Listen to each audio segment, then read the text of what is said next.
പ്രിയപ്പെട്ടവരെ, ഭക്തിയോടുകൂടിയാണ് കർത്താവിൻ്റെ തിരുസന്നിധിയിലിരിക്കേണ്ടത്.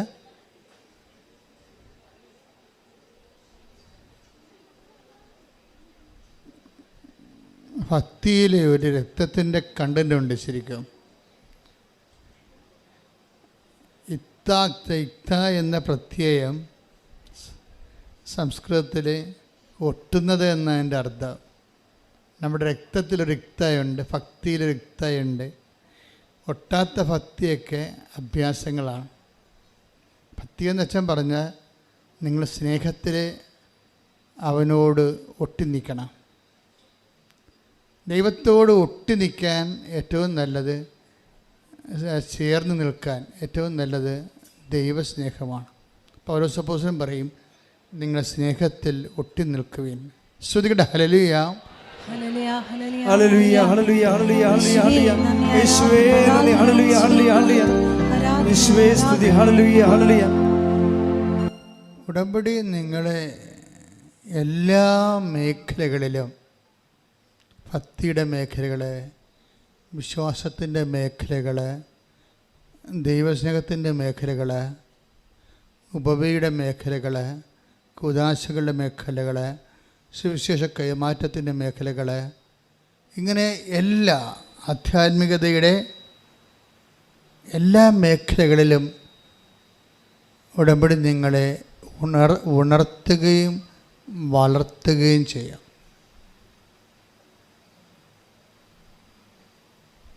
കഴിഞ്ഞ ദിവസങ്ങളിൽ ഒരു സാക്ഷ്യം ഞാൻ വളരെ ശ്രദ്ധിച്ചൊരു സാക്ഷ്യം.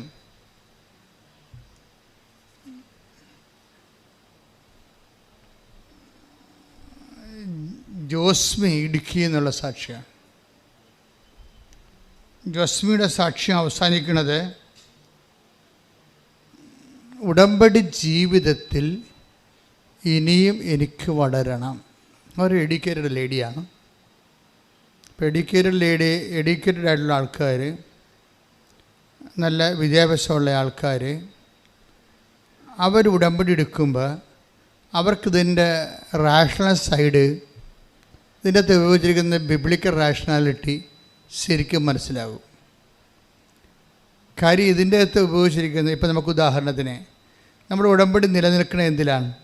Not by merit but by grace.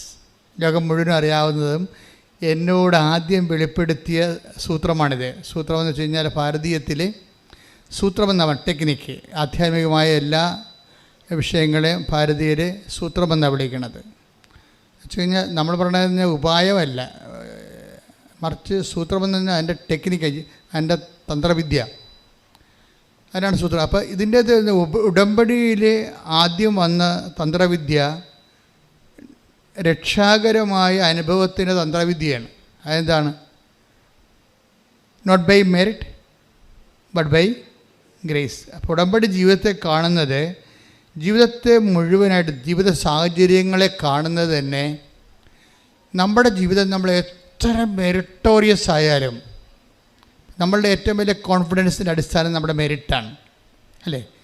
മനുഷ്യൻ്റെ കോൺഫിഡൻസിൻ്റെ അടിസ്ഥാനം എന്ന് വെച്ചാൽ ആത്മവിശ്വാസത്തിൻ്റെ, മനുഷ്യൻ്റെ ആത്മവിശ്വാസത്തിൻ്റെ അടിസ്ഥാനം എന്താണ്? അവൻ്റെ മെറിറ്റ് എന്ന് വെച്ചാൽ യോഗ്യത, അല്ലേ?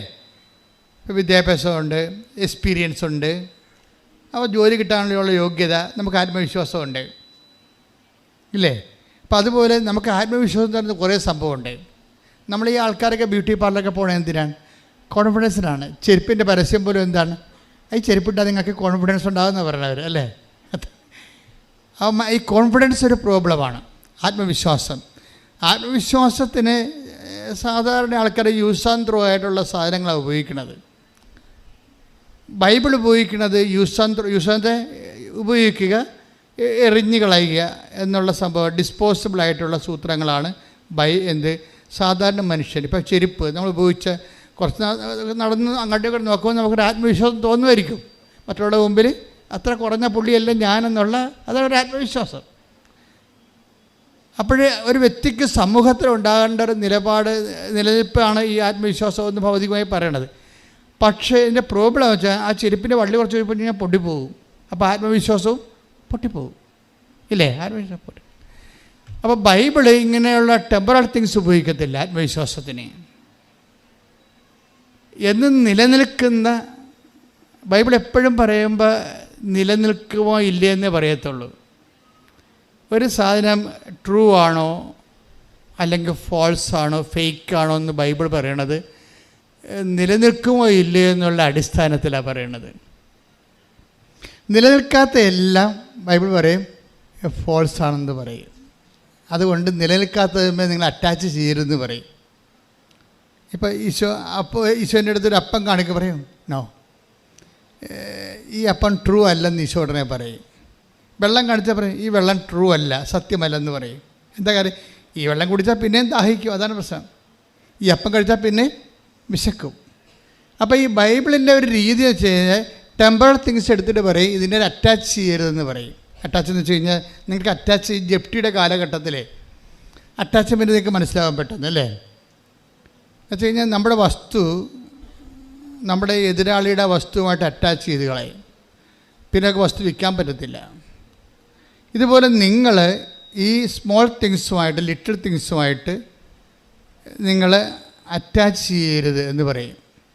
എന്നിട്ട് പറയും ഞാൻ എന്നിട്ട് അറ്റാച്ച് ചെയ്യാതിരിക്കാൻ വേണ്ടി എന്ത് ചെയ്യും? നിങ്ങൾ ഡിറ്റാച്ച് ആകണം, അതിൽ നിന്ന് നിങ്ങൾ അകന്ന് നിൽക്കണം. എന്തായാലും ഞാൻ തരുന്ന വെള്ളം കുടിക്കുന്നവൻ ഒരിക്കലും ദാഹിക്കത്തില്ല. അതാണ് ട്രൂ എന്ന് പറയണത്. ഈശോ എന്ത് പറഞ്ഞാലും ട്രൂ ആൻഡ് ഫാൾസ് ഇങ്ങനെ തിരിച്ച് പറയും. ഈശോ മാത്രമേ അങ്ങനെ പറയത്തുള്ളൂ. ദിസ് ഈസ് നോട്ട് ട്രൂ എന്ന് പറയും, ഇത് ശരിയല്ല എന്ന് പറയും, സത്യമല്ല.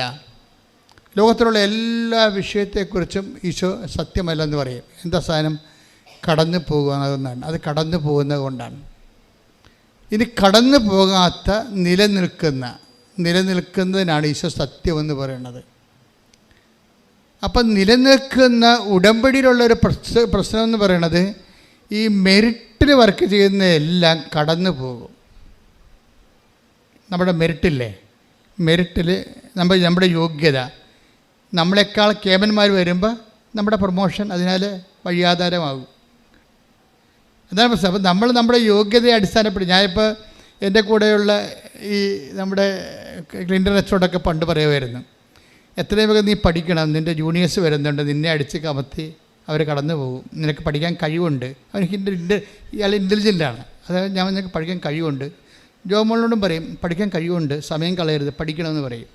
ഇവർ രണ്ടുപേരും ഇപ്പോൾ ഉന്നത വിദ്യാഭ്യാസത്തിന് പോയിരിക്കേണ്ടി വരും.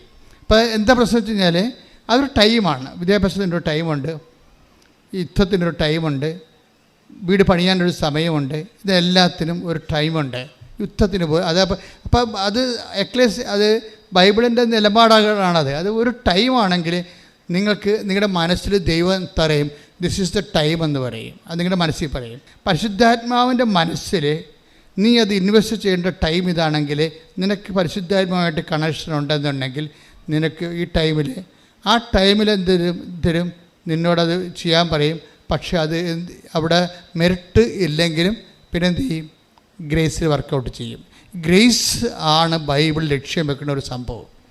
എൻ്റെ മക്കൾ ഇപ്പോൾ ഈ മിസ്മി ഇവരുടെ എന്താണ് അവർ ജോസ്മി പറഞ്ഞത് എന്താണ്?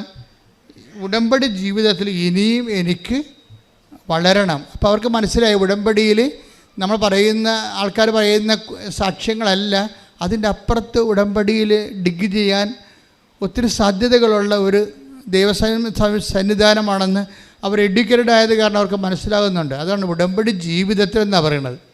ഉടമ്പടി ഒരു ജീവിതമാണ്, അല്ലാതെ എപ്പോഴെങ്കിലും വന്ന് എന്തെങ്കിലും എഴുതിയിട്ടിട്ട് അത് കാര്യം സാധിച്ചുകൊണ്ട് പോകുന്ന ടെമ്പറൽ ആയിട്ടുള്ള നടപടിയല്ല.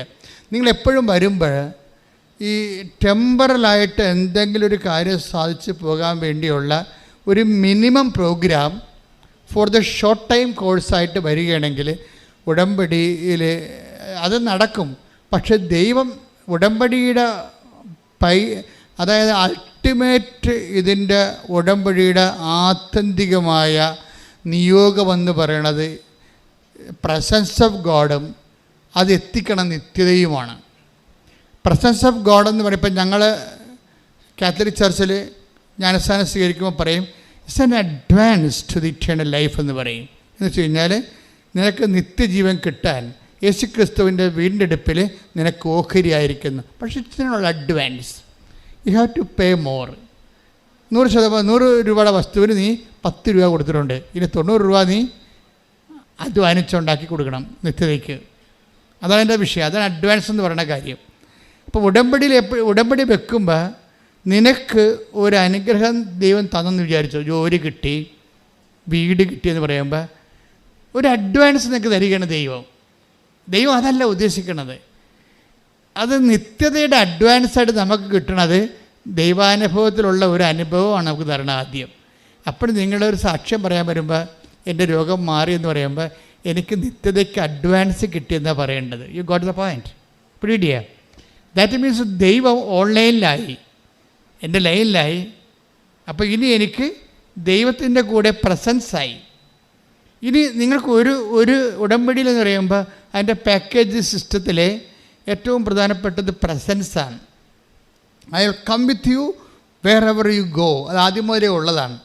അതൊരു വാഗ്ദാനമാണ്. ഈ വാഗ്ദാനം ഞാൻ എപ്പോഴും നിങ്ങൾ പറയും ഉടമ്പടി വർക്ക് ചെയ്യുന്ന വാഗ്ദാനത്തിൻ്റെ അടിസ്ഥാനത്തിലാണ്. അപ്പോൾ 8850 വാഗ്ദാനങ്ങളാണ് ഹോൾ ബൈബിളുള്ളത്. ഈ വാക്കിൻ്റെ ഉള്ളിലെല്ലാം ദാനം വച്ചിട്ടുണ്ട്. അതിൻ്റെ അകത്ത് അനുദിന ജീവിത ദാനങ്ങളുണ്ട്, നിത്യജീവിത ദാനങ്ങളുണ്ട്. അപ്പോൾ നിത്യജീവിത ദാനങ്ങളെക്കുറിച്ച് നിനക്ക് കാഴ്ചപ്പാടില്ലാതെ അത്യാവശ്യം വേണ്ട ഒരു ഭൗതിക കാര്യങ്ങൾക്ക് വേണ്ടി മാത്രമാണ് നീ ദൈവത്തെ ഈശോ പറയും ഈ ജീവിതത്തിന് വേണ്ടി മാത്രമാണെന്ന് പറയല്ലേ. Take the bed of God. ഒന്ന് കൊറിന്ത്യസ് 15:19 ശ്രുതികട ഹല്ലേലൂയ ഹല്ലേലൂയ ഹല്ലേലൂയ ഹല്ലേലൂയ ഹല്ലേലൂയ യേശുവേ നന്ദി. ഹല്ലേലൂയ ഹല്ലേലൂയ ഹല്ലേലൂയ ഹല്ലേലൂയ ഹല്ലേലൂയ ഹല്ലേലൂയ. 1 കൊരിന്തോസ് 15:19 ഈ ജീവിതത്തിന് വേണ്ടി മാത്രം ക്രിസ്തുവിൽ പ്രത്യാശ വച്ചിട്ടുള്ളവരാണെങ്കിൽ നമ്മൾ എല്ലാ മനുഷ്യരെക്കാൾ നിർഭാഗ്യരാണ്. ഒന്ന് പറഞ്ഞേ, ഈ ജീവിതത്തിന് വേണ്ടി മാത്രമാണ്, ഈ ജീവിതത്തിന് വേണ്ടി മാത്രമാണ് നിങ്ങൾ യേശു ക്രിസ്തുവിൽ പ്രത്യാശ അർപ്പിച്ചുള്ളതെങ്കിൽ എല്ലാ മനുഷ്യരെക്കാൾ നിങ്ങൾ ഹതഭാഗ്യരാണ്. അപ്പൊ ഈ ജീവിത ആവശ്യങ്ങള് നമ്മൾ അറ്റാച്ച്ഡായിട്ട് ക്രിസ്തുവിൻ്റെ മുമ്പിൽ ഈ വിഷയം കൊണ്ട് വന്നാൽ ഇതിനുള്ള ഇറ്റേണൽ ലൈഫ് വാല്യൂ എന്ന് പറയുന്നത്, ഇറ്റേണൽ ലൈഫ് നിത്യജീവിതത്തിന് ഇതൊരു അഡ്വാൻസ് ആകുമല്ലോ എന്നുള്ളത് മാത്രമേ ക്രിസ്തുവിൻ്റെ മുമ്പിൽ ഇതൊരു വാല്യൂ ആയിട്ട് വരത്തുള്ളൂ. അതുകൊണ്ടാണ് ഇങ്ങനെയുള്ള ചപ്പുചവറ് കാര്യങ്ങൾക്ക് നിനക്ക് എന്താണ് അമ്മയോട് ചോദിക്കണില്ല, അമ്മയോട് പോലും ഈശോ ചോദിക്കുന്നുണ്ട്. അതാണ് ഇത് ഈ യോഹന്നാൻ 2:4 ഒക്കെ എടുത്ത് take the bed of God. ശ്രുതികട ഹല്ലേലൂയ ഹല്ലേലൂയ ഹല്ലേലൂയ ഹല്ലേലൂയ. യോഹന്നാൻ 2:4 യേശു അവളോട് പറഞ്ഞു, സ്ത്രീയെ എനിക്കും നിനക്കും എന്ത്, എൻ്റെ സമയം ഇനിയും ആയിട്ടില്ല. അപ്പം ഈ യോഹന്നാൻ 2:4 സ്ത്രീയെ എനിക്കും നിനക്കും എന്ത് എന്നുവെച്ചാൽ ഈ ചവറ് കാര്യങ്ങൾക്ക് വേണ്ടി യേശുവിനെ അവിടെ കക്ഷിയാക്കുന്നതിനോട് ക്രിസ്തുവിനുള്ള സ്വാഭാവികമായ വിയോജിപ്പിൻ്റെ കാര്യം നിത്യതയ്ക്ക് ഇതുമായിട്ട് ബന്ധമില്ല എന്നുള്ളതാണ്. അനുദിന ജീവിതത്തിന് മാത്രമേ ബന്ധമുള്ളൂ.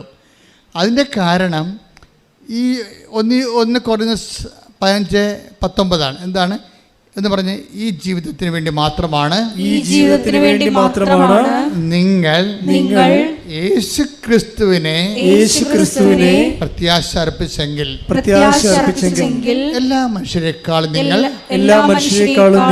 ഹതഭാഗ്യരാണ്. അപ്പൊ എപ്പോഴും ഇതിൻ്റെ ഉടമ്പടി ഫയറാകാനുള്ള എളുപ്പം നിങ്ങൾക്ക് ഈ അഡ്വാൻസ് എല്ലാം തരും ദൈവം. പക്ഷെ ആ സമയത്ത് തന്നെ ദൈവമേ നിന്നിൽ നിന്ന് ചോദിക്കേണ്ടതും നീ എനിക്കറിഞ്ഞ് തരേണ്ടതും ബേസിക്കായിട്ട് അനുദിന ജീവിതമല്ല. അനുദിന ജീവിതം ഒരു ടൈം കഴിയുമ്പോൾ യൂസ് ആൻഡ് ത്രോ ആകും. നമ്മൾ നേടിയതെല്ലാം ആരുടേതാകും. Take the bed of God. ശ്രുതികട ഹല്ലേലൂയ ഹല്ലേലൂയ ഹല്ലേലൂയ ഹല്ലേലൂയ ഹല്ലേലൂയ. പറഞ്ഞോളൂ, വായിച്ചോളൂ. ലൂക്കാ 12:20 എന്നാൽ ദൈവം അവനോട് പറഞ്ഞു, എന്നാൽ ദൈവം പറഞ്ഞേ, എന്നാൽ എന്നാൽ ദൈവം അവനോട് പറഞ്ഞു, അവനോട് പറഞ്ഞു, ബോഷ, ബോഷ, ഈ രാത്രി നിന്റെ ആത്മാവിനെ നിന്നിൽ നിന്ന് ആവശ്യപ്പെടും. അപ്പോൾ നീ ഒരുക്കി വെച്ചിരിക്കുന്നവ ആരുടേതാകും. അപ്പൊ ഇതെല്ലാം അന്യാധീനപ്പെട്ടു പോകുന്ന ഈശോ പറയണത് മനസ്സിലായില്ലേ? എല്ലാ സ്ഥാനം നാളെ അന്യാധീനപ്പെട്ടു പോകും. ഇപ്പം അതായത് അന്യാധീനപ്പെട്ടു പോകുമെന്ന് പറയുമ്പോൾ നിങ്ങളോട് അന്യാധീനപ്പെട്ടൊന്നും പോകത്തില്ല, ഞാൻ എൻ്റെ മകൾക്ക് കൊടുക്കുമെന്ന് പറയും. എൻ്റെ മകളെ, നിൻ്റെ മകൾ നിന്നെ എപ്പോൾ ഓർക്കും? ഞാൻ ഒരു 1500 പിണവെടുത്തിട്ടുള്ളൊരു മനുഷ്യനാണ്. ഇത്രയും കാലത്തിനുള്ളിൽ 1500 പിണവെടുത്തിട്ടുണ്ട്. ഒരു ആത്മക്കാരുടെ ദിവസം വരുമ്പോൾ ഞാൻ എപ്പോഴും ഓർക്കും. ആത്മക്കാരുടെ ദിവസം എന്ന് പറഞ്ഞാൽ കത്തോലിക്കരുടെ ഇടയിൽ ഒരു വലിയ ഏർപ്പാടുണ്ട്. എന്നുവെച്ചാൽ മരിച്ചുപോയ ഒരാൾക്കാരെ ഒരു ദിവസം ഓർക്കും. അപ്പോഴവരുടെ മക്കളും മരുമക്കളും ബന്ധുക്കളും സ്വന്തപ്പെട്ടെല്ലാം വന്ന് അവർ മരിച്ചടക്കിയ കുഴി വൃത്തിയും മെനയുമായിട്ട് വൃത്തിയാക്കും. ഇത് പൂക്കളും തിരികളും ചന്ദനത്തിരിയും ഒക്കെ വെച്ചിട്ട് ആത്മശാന്തിക്ക് വേണ്ടി പ്രാർത്ഥിക്കും. ഭയങ്കരമായ ഒരു ഫീലുള്ള ദിവസമാണത്. പക്ഷെ ഞങ്ങൾ പിറ്റേ ദിവസം കുർബാന വൈകുന്നേരം ഉണ്ടാവും, രാവിലെ ഉണ്ടാവും. ഈ കുർബാനയെല്ലാം കഴിഞ്ഞ് ഇവർക്ക് അനിത പാടുന്ന ഒരു സംഭവമുണ്ട്. അപ്പോൾ അനിത പാടി ഞങ്ങൾ ഒരു അറ്റത്ത് ഇടത്ത് തൊട്ട് വലത് വരെ ഇങ്ങനെ റെസ്പോൺസ് അല്ലെങ്കിൽ ഓഫീസൊക്കെ പാടി, അതൊരു പ്രത്യേക പ്രാർത്ഥനയാണ്. ഓഫീസ് എന്ന് പറയുന്നത് മരിച്ചവർക്ക് വേണ്ടിയുള്ള പ്രത്യേക സങ്കീർത്തന പ്രാർത്ഥനയാണ്. ഇത് പാടി ഓരോ കുഴിക്കലും പാടി ചെല്ലുമ്പോഴേ ചില കുഴിക്കൽ വരുമ്പോൾ ഗ്യാപ്പാകും. അപ്പോൾ അവിടെ പൂവില്ല, അവിടെ തിരിയില്ല, അവിടെ പുകയില്ല, ഒന്നുമില്ല, പുല്ല് പിടിച്ച് കിടക്കുകയാണ്. കണ്ടു നിന്നവൻ അവസാനം സങ്കടം കൊണ്ട് ആ ചത്തവന് നെഞ്ചത്തെ പുല്ല് പറിക്കണ കാണാം. അപ്പം ഞാൻ കപ്പേരനോട് ചോദിക്കും. കപ്പേരെന്ന് പറയണത് ഞങ്ങളുടെ ഇടയിലുള്ള ഒരു സാക്സൺ ഇടവകയിൽ അർത്ഥാള ശുശ്രൂഷകനാണ്. അപ്പോൾ കപ്പേരോട് ചോദിക്കും, ആ കുഴിക്കൽ ആരുമില്ലേ? അപ്പോൾ കപ്പേര് മിണ്ടത്തില്ല. കാര്യം പള്ളി സിമിത്തേരല്ലേ, അനിത ചൊല്ലിക്കൊണ്ടിരിക്കുകയല്ലേ. അപ്പോൾ ആ സമയത്ത് പറഞ്ഞു കഴിഞ്ഞാൽ ശരിയാകത്തില്ല. കാര്യം എനിക്ക് വലിയ ദേഷ്യം വരും. ഈ കുഴിയുടെ മക്കളുമുണ്ട്, ഈ അപ്പൻ്റെ മക്കളുമുണ്ട്, മരുമക്കളുമുണ്ട്, എല്ലാവരും നാട്ടിലുണ്ട്. അവർക്കിവിടെ വന്ന് അപ്പന് വേണ്ടി പ്രാർത്ഥിക്കാൻ നേരമില്ല. അതാണ് പ്രശ്നം. ഈ മനുഷ്യന്മാർ വേർപ്പ് കൊണ്ട് അധ്വാനിച്ച് ഉണ്ടാക്കിയ കരിക്ക് കഴിച്ച് തേങ്ങ ഇട്ടാണ് ഇവന്മാർ ജീവിക്കണത്. ഇപ്പോഴും അവരുണ്ടാക്കിയ വീട്ടിൽ തന്നെയാണ് കയറി പൊറുക്കണത്. പക്ഷേ അപ്പന് വേണ്ടി 10 മിനിറ്റ് പ്രാർത്ഥിക്കാൻ അവർക്ക് നേരമില്ല. അപ്പം ആരാണ് അന്യൻ? ആരാണ് ശത്രു? അതാണ് ഈശോ ചോദിക്കുന്നത്. നിങ്ങൾ ഒരുക്കി take the bed of God, നിങ്ങൾ ഒരുക്കി വെച്ചിരിക്കുന്നതൊക്കെ പറഞ്ഞേ, നിങ്ങൾ ഒരുക്കി വെച്ചിരിക്കുന്നതൊക്കെ ആരുടേതാകും. അതായത് ആരുടെയുമല്ലെന്നുള്ള അർത്ഥം. നിങ്ങളെ ഒരു ഭയങ്കര സ്ഥലജല വിഭ്രാന്തിപ്പെട്ടിരിക്കുകയാണ്. മനുഷ്യന്മാരുടെ ഏറ്റവും വലിയ വിഭ്രാന്തി എന്ന് പറഞ്ഞാൽ എന്നുവെച്ചാൽ വെള്ളമാണെന്ന് നമുക്ക് തോന്നും. സ്ഥലജല വിഭ്രാന്തി എന്ന് പറഞ്ഞാൽ എന്താ? ഇപ്പം നല്ല വെയിലുള്ള സമയത്ത് നമ്മൾ ഒരു മൈതാനത്ത് കൂടി പോവുകയാണെന്നുണ്ടെങ്കിൽ വെള്ളം തിളക്കണത് കാണാം. അവിടെ ആവി പറന്ന് പോകണാണ് കണ്ടത്. നമുക്ക് അതൊക്കെ വെള്ളമാണെന്ന് നമുക്ക് തോന്നും. ആ സ്ഥലത്തിന് ജലത്തിൻ്റെ വിഭ്രാന്തി ഉണ്ടാക്കുകയാണ്. നമ്മൾ അടുത്ത് ചെല്ലുമ്പോൾ പറയും അത് ആവിയാണ്, വെള്ളമല്ലെന്ന് പറയും. ഇപ്പം നമുക്കുണ്ടെന്ന് പറയുന്നത് ആൾക്കാരെല്ലാം ഒരു സ്ഥലജല വിഭ്രാന്തിയുടെ വിഷയങ്ങളാണ്. സത്യമെന്ന് വെച്ച് കഴിഞ്ഞാൽ നമുക്ക് സത്യം ദൈവത്തോട് തുറന്ന് പറയാൻ വി ആർ നോട്ട് റെഡി. സത്യം ദൈവത്തോട് തുറന്ന് പറയണമെങ്കിൽ നിങ്ങൾ ആ സിറ്റുവേഷനിലേക്ക് വരണം.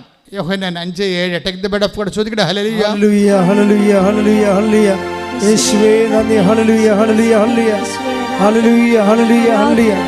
യോഹന്നാൻ 5:7 അവൻ പറഞ്ഞു കർത്താവേ, വെള്ളമിളകുമ്പോൾ എന്നെ കുളത്തിലേക്ക് ഇറക്കാൻ ആരുമില്ല. ഇപ്പം ആരുമില്ല എന്നുള്ള സംഭവം അയാൾ ആരുമില്ലെന്ന് ആണ് പറയണത്. അത് ഈശോയുടെ മനസ്സിനെ ശരിക്കും സ്പർശിച്ചിട്ടുണ്ട്, സങ്കടപ്പെടുത്തിയിട്ടുമുണ്ട്. എന്താ കാര്യം വെച്ചാൽ ആരുമില്ല എന്ന് കണ്ടിട്ടാണ് ഈശോ അവൻ്റെ അടുത്ത് വന്നിരിക്കുന്നത്. പക്ഷേ അവൻ്റെ അടുത്ത് വന്നാൽ മാത്രമേ തനിക്ക് ആരുമില്ല എന്നുള്ള സത്യം അവൻ തുറന്ന് ഈശോടുത്ത് പറയത്തുള്ളൂ. പക്ഷേ എല്ലാവരുടെടുത്തും അതുപോലെ വരണമെന്ന് നിർബന്ധമില്ല. അതൊരു യുണീക്കായിട്ട് ഒറ്റപ്പെട്ട സംഭവമാണ്. കാര്യം ആരുമില്ല എന്നുള്ളത് നമ്മുടെ ഇടം മറ്റുള്ളവരെ അറിയിക്കാൻ വി ആർ നോട്ട് റെഡി. അത്രയും നമ്മൾ സുരക്ഷിതരും സ്വാർത്ഥത കൊണ്ട് സുരക്ഷിതരാണ്. മനസ്സിലായില്ലേ? നമ്മളില്ലെങ്കിലും നമ്മുടെ ഇടമെന്തിനാണ് നാട്ടുകാരെ അറിയിക്കണം എന്ന് ചോദിക്കത്തില്ലേ? പണ്ടൊക്കെ 45കളിൽ കേരളത്തിലും ഇന്ത്യ മുഴുവൻ പട്ടിണി ഉണ്ടായിരുന്നു. 45കളിൽ 45, 46, 47 ആ ലോകയുദ്ധം കഴിഞ്ഞപ്പോൾ അരി കിട്ടിയില്ല. അരി എല്ലായിടത്തും ബ്ലോക്കായി. അരിയും കൊണ്ട് നടക്കണവനെ പോലീസ് അറസ്റ്റ് ചെയ്യുന്ന സമയം ഉണ്ടായി. കറുപ്പിൻ്റെ ബലം ഉണ്ടായിരുന്നു അരിക്കന്ന്. ഇപ്പം എൻ്റെ അപ്പനൊക്കെ വീട്ടിലിരുന്ന് പറഞ്ഞ് ഞാൻ കേട്ടിട്ടുണ്ട്. അരിയും കൊണ്ട് അരി ബാൻ ചെയ്തിരിക്കുകയാണ്. അരി കൊണ്ടുവന്നിട്ടുണ്ടെങ്കിൽ ആരെങ്കിലും പൂത്തിവെച്ച സാധനമായിരിക്കും പുറത്തെടുത്തതെന്ന് വിചാരിച്ചിട്ടുണ്ട്. അരി പുറത്ത് കണ്ടാൽ പിടിക്കും. കാര്യം അരി ഓരോരുത്തും ഇല്ല. അപ്പോൾ ആരോ പൂത്തി വെച്ചതിന് വില കൂട്ടി വിൽക്കാൻ വേണ്ടി പുറത്തെടുത്തിരിക്കുകയാണ്, പിടിക്കും. അപ്പോൾ എന്താ ചെയ്തുകൊണ്ടിരുന്നത് വെച്ചാൽ അരിയില്ലാത്തൊരു കാലം ഉണ്ടായിരുന്നു. അപ്പോൾ അരിയില്ലാത്തൊരു കാലത്ത് മനുഷ്യന് ഒരു നേരം ആഹാരമുണ്ട്. അപ്പോൾ ചില അമ്മമാരെന്ത് ചെയ്യുമെന്ന് വെച്ച് കഴിഞ്ഞാൽ ഒരു ഉച്ചക്ക് 12 മണിയാകുമ്പോൾ ചവറക്കൊക്കെ കൂട്ടിയിട്ടിട്ട് അടപ്പിലിട്ട് കത്തിച്ച് പുക ഉണ്ടാക്കും. എന്താണ്? നാട്ടുകാർ അവിടെ അരിവെപ്പുണ്ടെന്ന് അറിയണം. നിസ്സാര കാര്യമല്ല. നമ്മൾ കടന്നു പോകുന്ന വഴികൾ നിസ്സാരമല്ല. അവിടെ ഞങ്ങളുടെ വീട്ടിൽ അരിവെപ്പുണ്ട്, ഞങ്ങൾ പട്ടിണി കിടക്കണില്ല.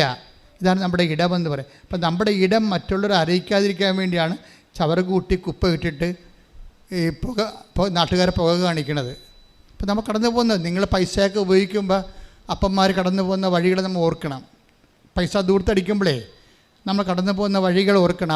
അന്ന് അവരുടെ ആ മുണ്ടുമുറുക്കി കൊടുത്ത ഒരു കാലത്ത് അവർ കൊന്തയും കണ്ണീരുമായിട്ട് കർത്താവിൻ്റെ മുമ്പിൽ നിന്നതാണ് ഇന്ന് നമ്മൾ രക്ഷപ്പെട്ടിരിക്കുന്നത്. അപ്പോൾ ഓർത്തേക്കണം.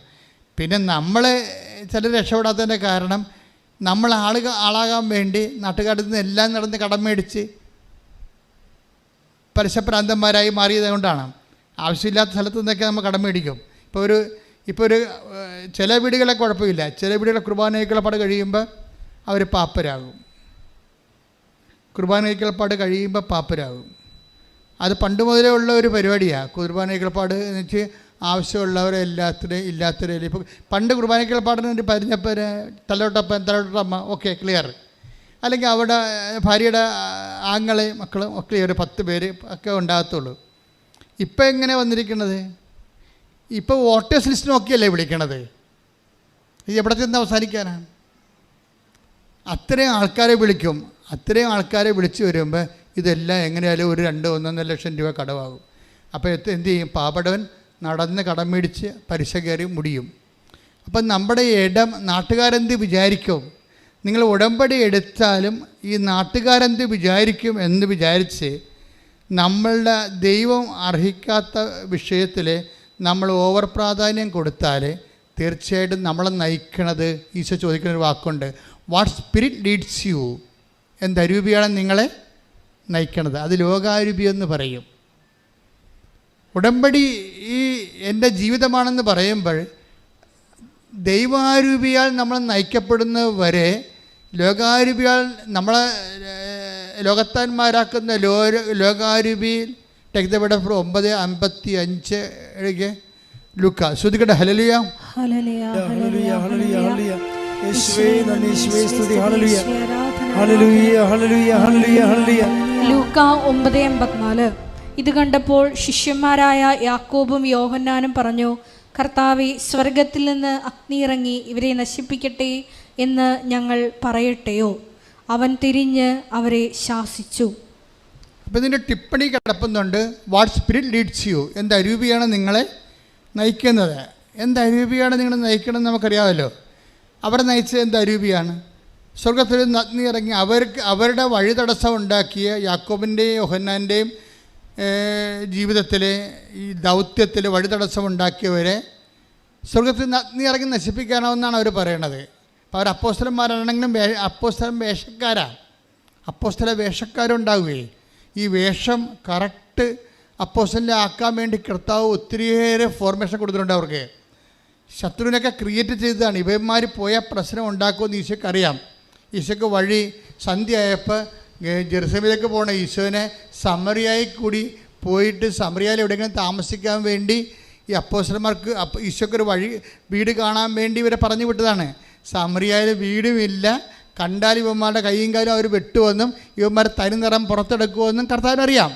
അപ്പം ചില ഇഷ്യൂസ് നമ്മുടെ ജീവിതത്തിൽ ഉണ്ടാകണത് ദൈവം കരുതിക്കൂട്ടി ഉണ്ടാക്കുന്ന വിശുദ്ധീകരണ പ്രക്രിയയാണ്. കാര്യം കർത്താവിന് പറയണം, വാട്ട് സ്പിരിറ്റ് ലീഡ്സ് യു. നിങ്ങളുടെ ജീവിതത്തിൽ ഇഷ്യൂസ് ഒന്നും ഉണ്ടാകുന്നില്ലെങ്കിൽ എന്ത് അരൂപിയാണ് നിങ്ങൾ നയിക്കണം നിങ്ങൾക്കറിയാൻ പറ്റാതെ വരും. മനസ്സിലായില്ലേ? ലോകാരൂപി അരൂപി 3 ഉണ്ട്, എപ്പോഴും ഓർത്തേക്കണം. 3 ലോകാരൂപിയുണ്ട്. ഇപ്പോൾ ലോകാരൂപി, അതുപോലെ തന്നെ എന്തുണ്ട്, ദുഷ്ടാരൂപിയുണ്ട്, പിന്നെ ദൈവാരൂപി. ദൈവാരൂപി ഇപ്പോൾ ലോകാരൂപി എന്ന് പറഞ്ഞാൽ എന്താ വെച്ച് കഴിഞ്ഞാൽ എന്ത് കിട്ടിയാലും തികയത്തില്ല. 4:13 എടുത്ത് ശ്രദ്ധിക്കട്ടെ. ഹല്ലേലൂയ,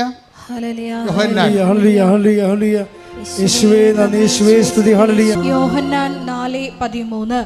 യേശു പറഞ്ഞു, ഈ വെള്ളം കുടിക്കുന്ന ഏവനും വീണ്ടും ദാഹിക്കും.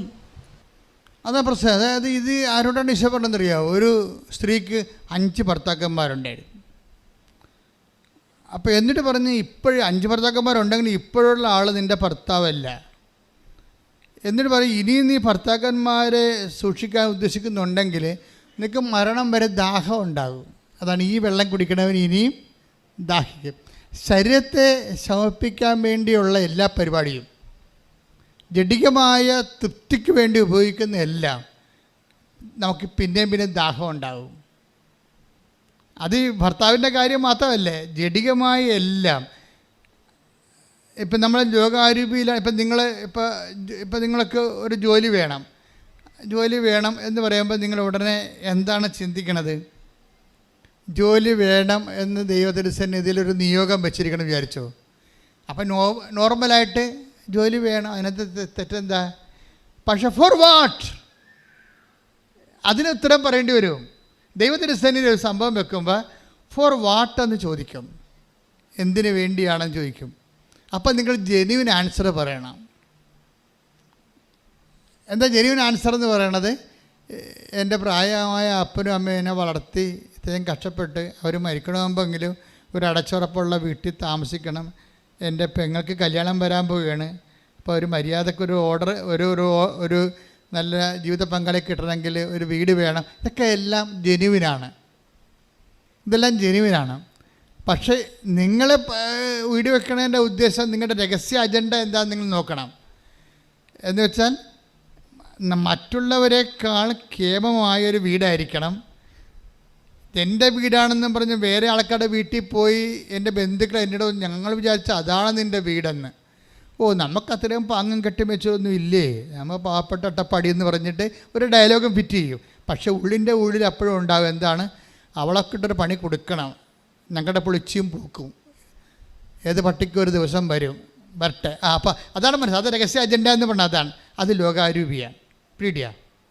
മറ്റുള്ളവരെ തോപ്പിക്കാൻ വേണ്ടി ആണ് നീ വീട് വെക്കണമെങ്കിലും കാറ് വാങ്ങിക്കണമെങ്കിലും അതിൻ്റെ അകത്ത് ഉള്ളിൽ ദൈവം അവിടെ കക്ഷിയല്ല, മറ്റുള്ളവരെക്കാൾ നീ തന്നെ അവൻ്റെ കക്ഷി വരണത്. അതുകൊണ്ടാണ് ഈശോ പറഞ്ഞത്, ഈ വെള്ളം കുടിച്ചാൽ നിനക്ക് ദാഹം ഉണ്ടാകും. അപ്പോൾ നിങ്ങളുടെ ഉടമ്പടി നിയോഗങ്ങളിൽ ഇതുപോലെയുള്ള കള്ളൻ ഇല്ലെന്ന് ഉറപ്പ് വരുത്തണം. മനസ്സിലായ? ഉടമ്പടി നിയോഗങ്ങളിൽ പലതും കള്ളനുള്ളതാണ്. കാര്യം ലക്ഷ്യം വേറെയാണ്.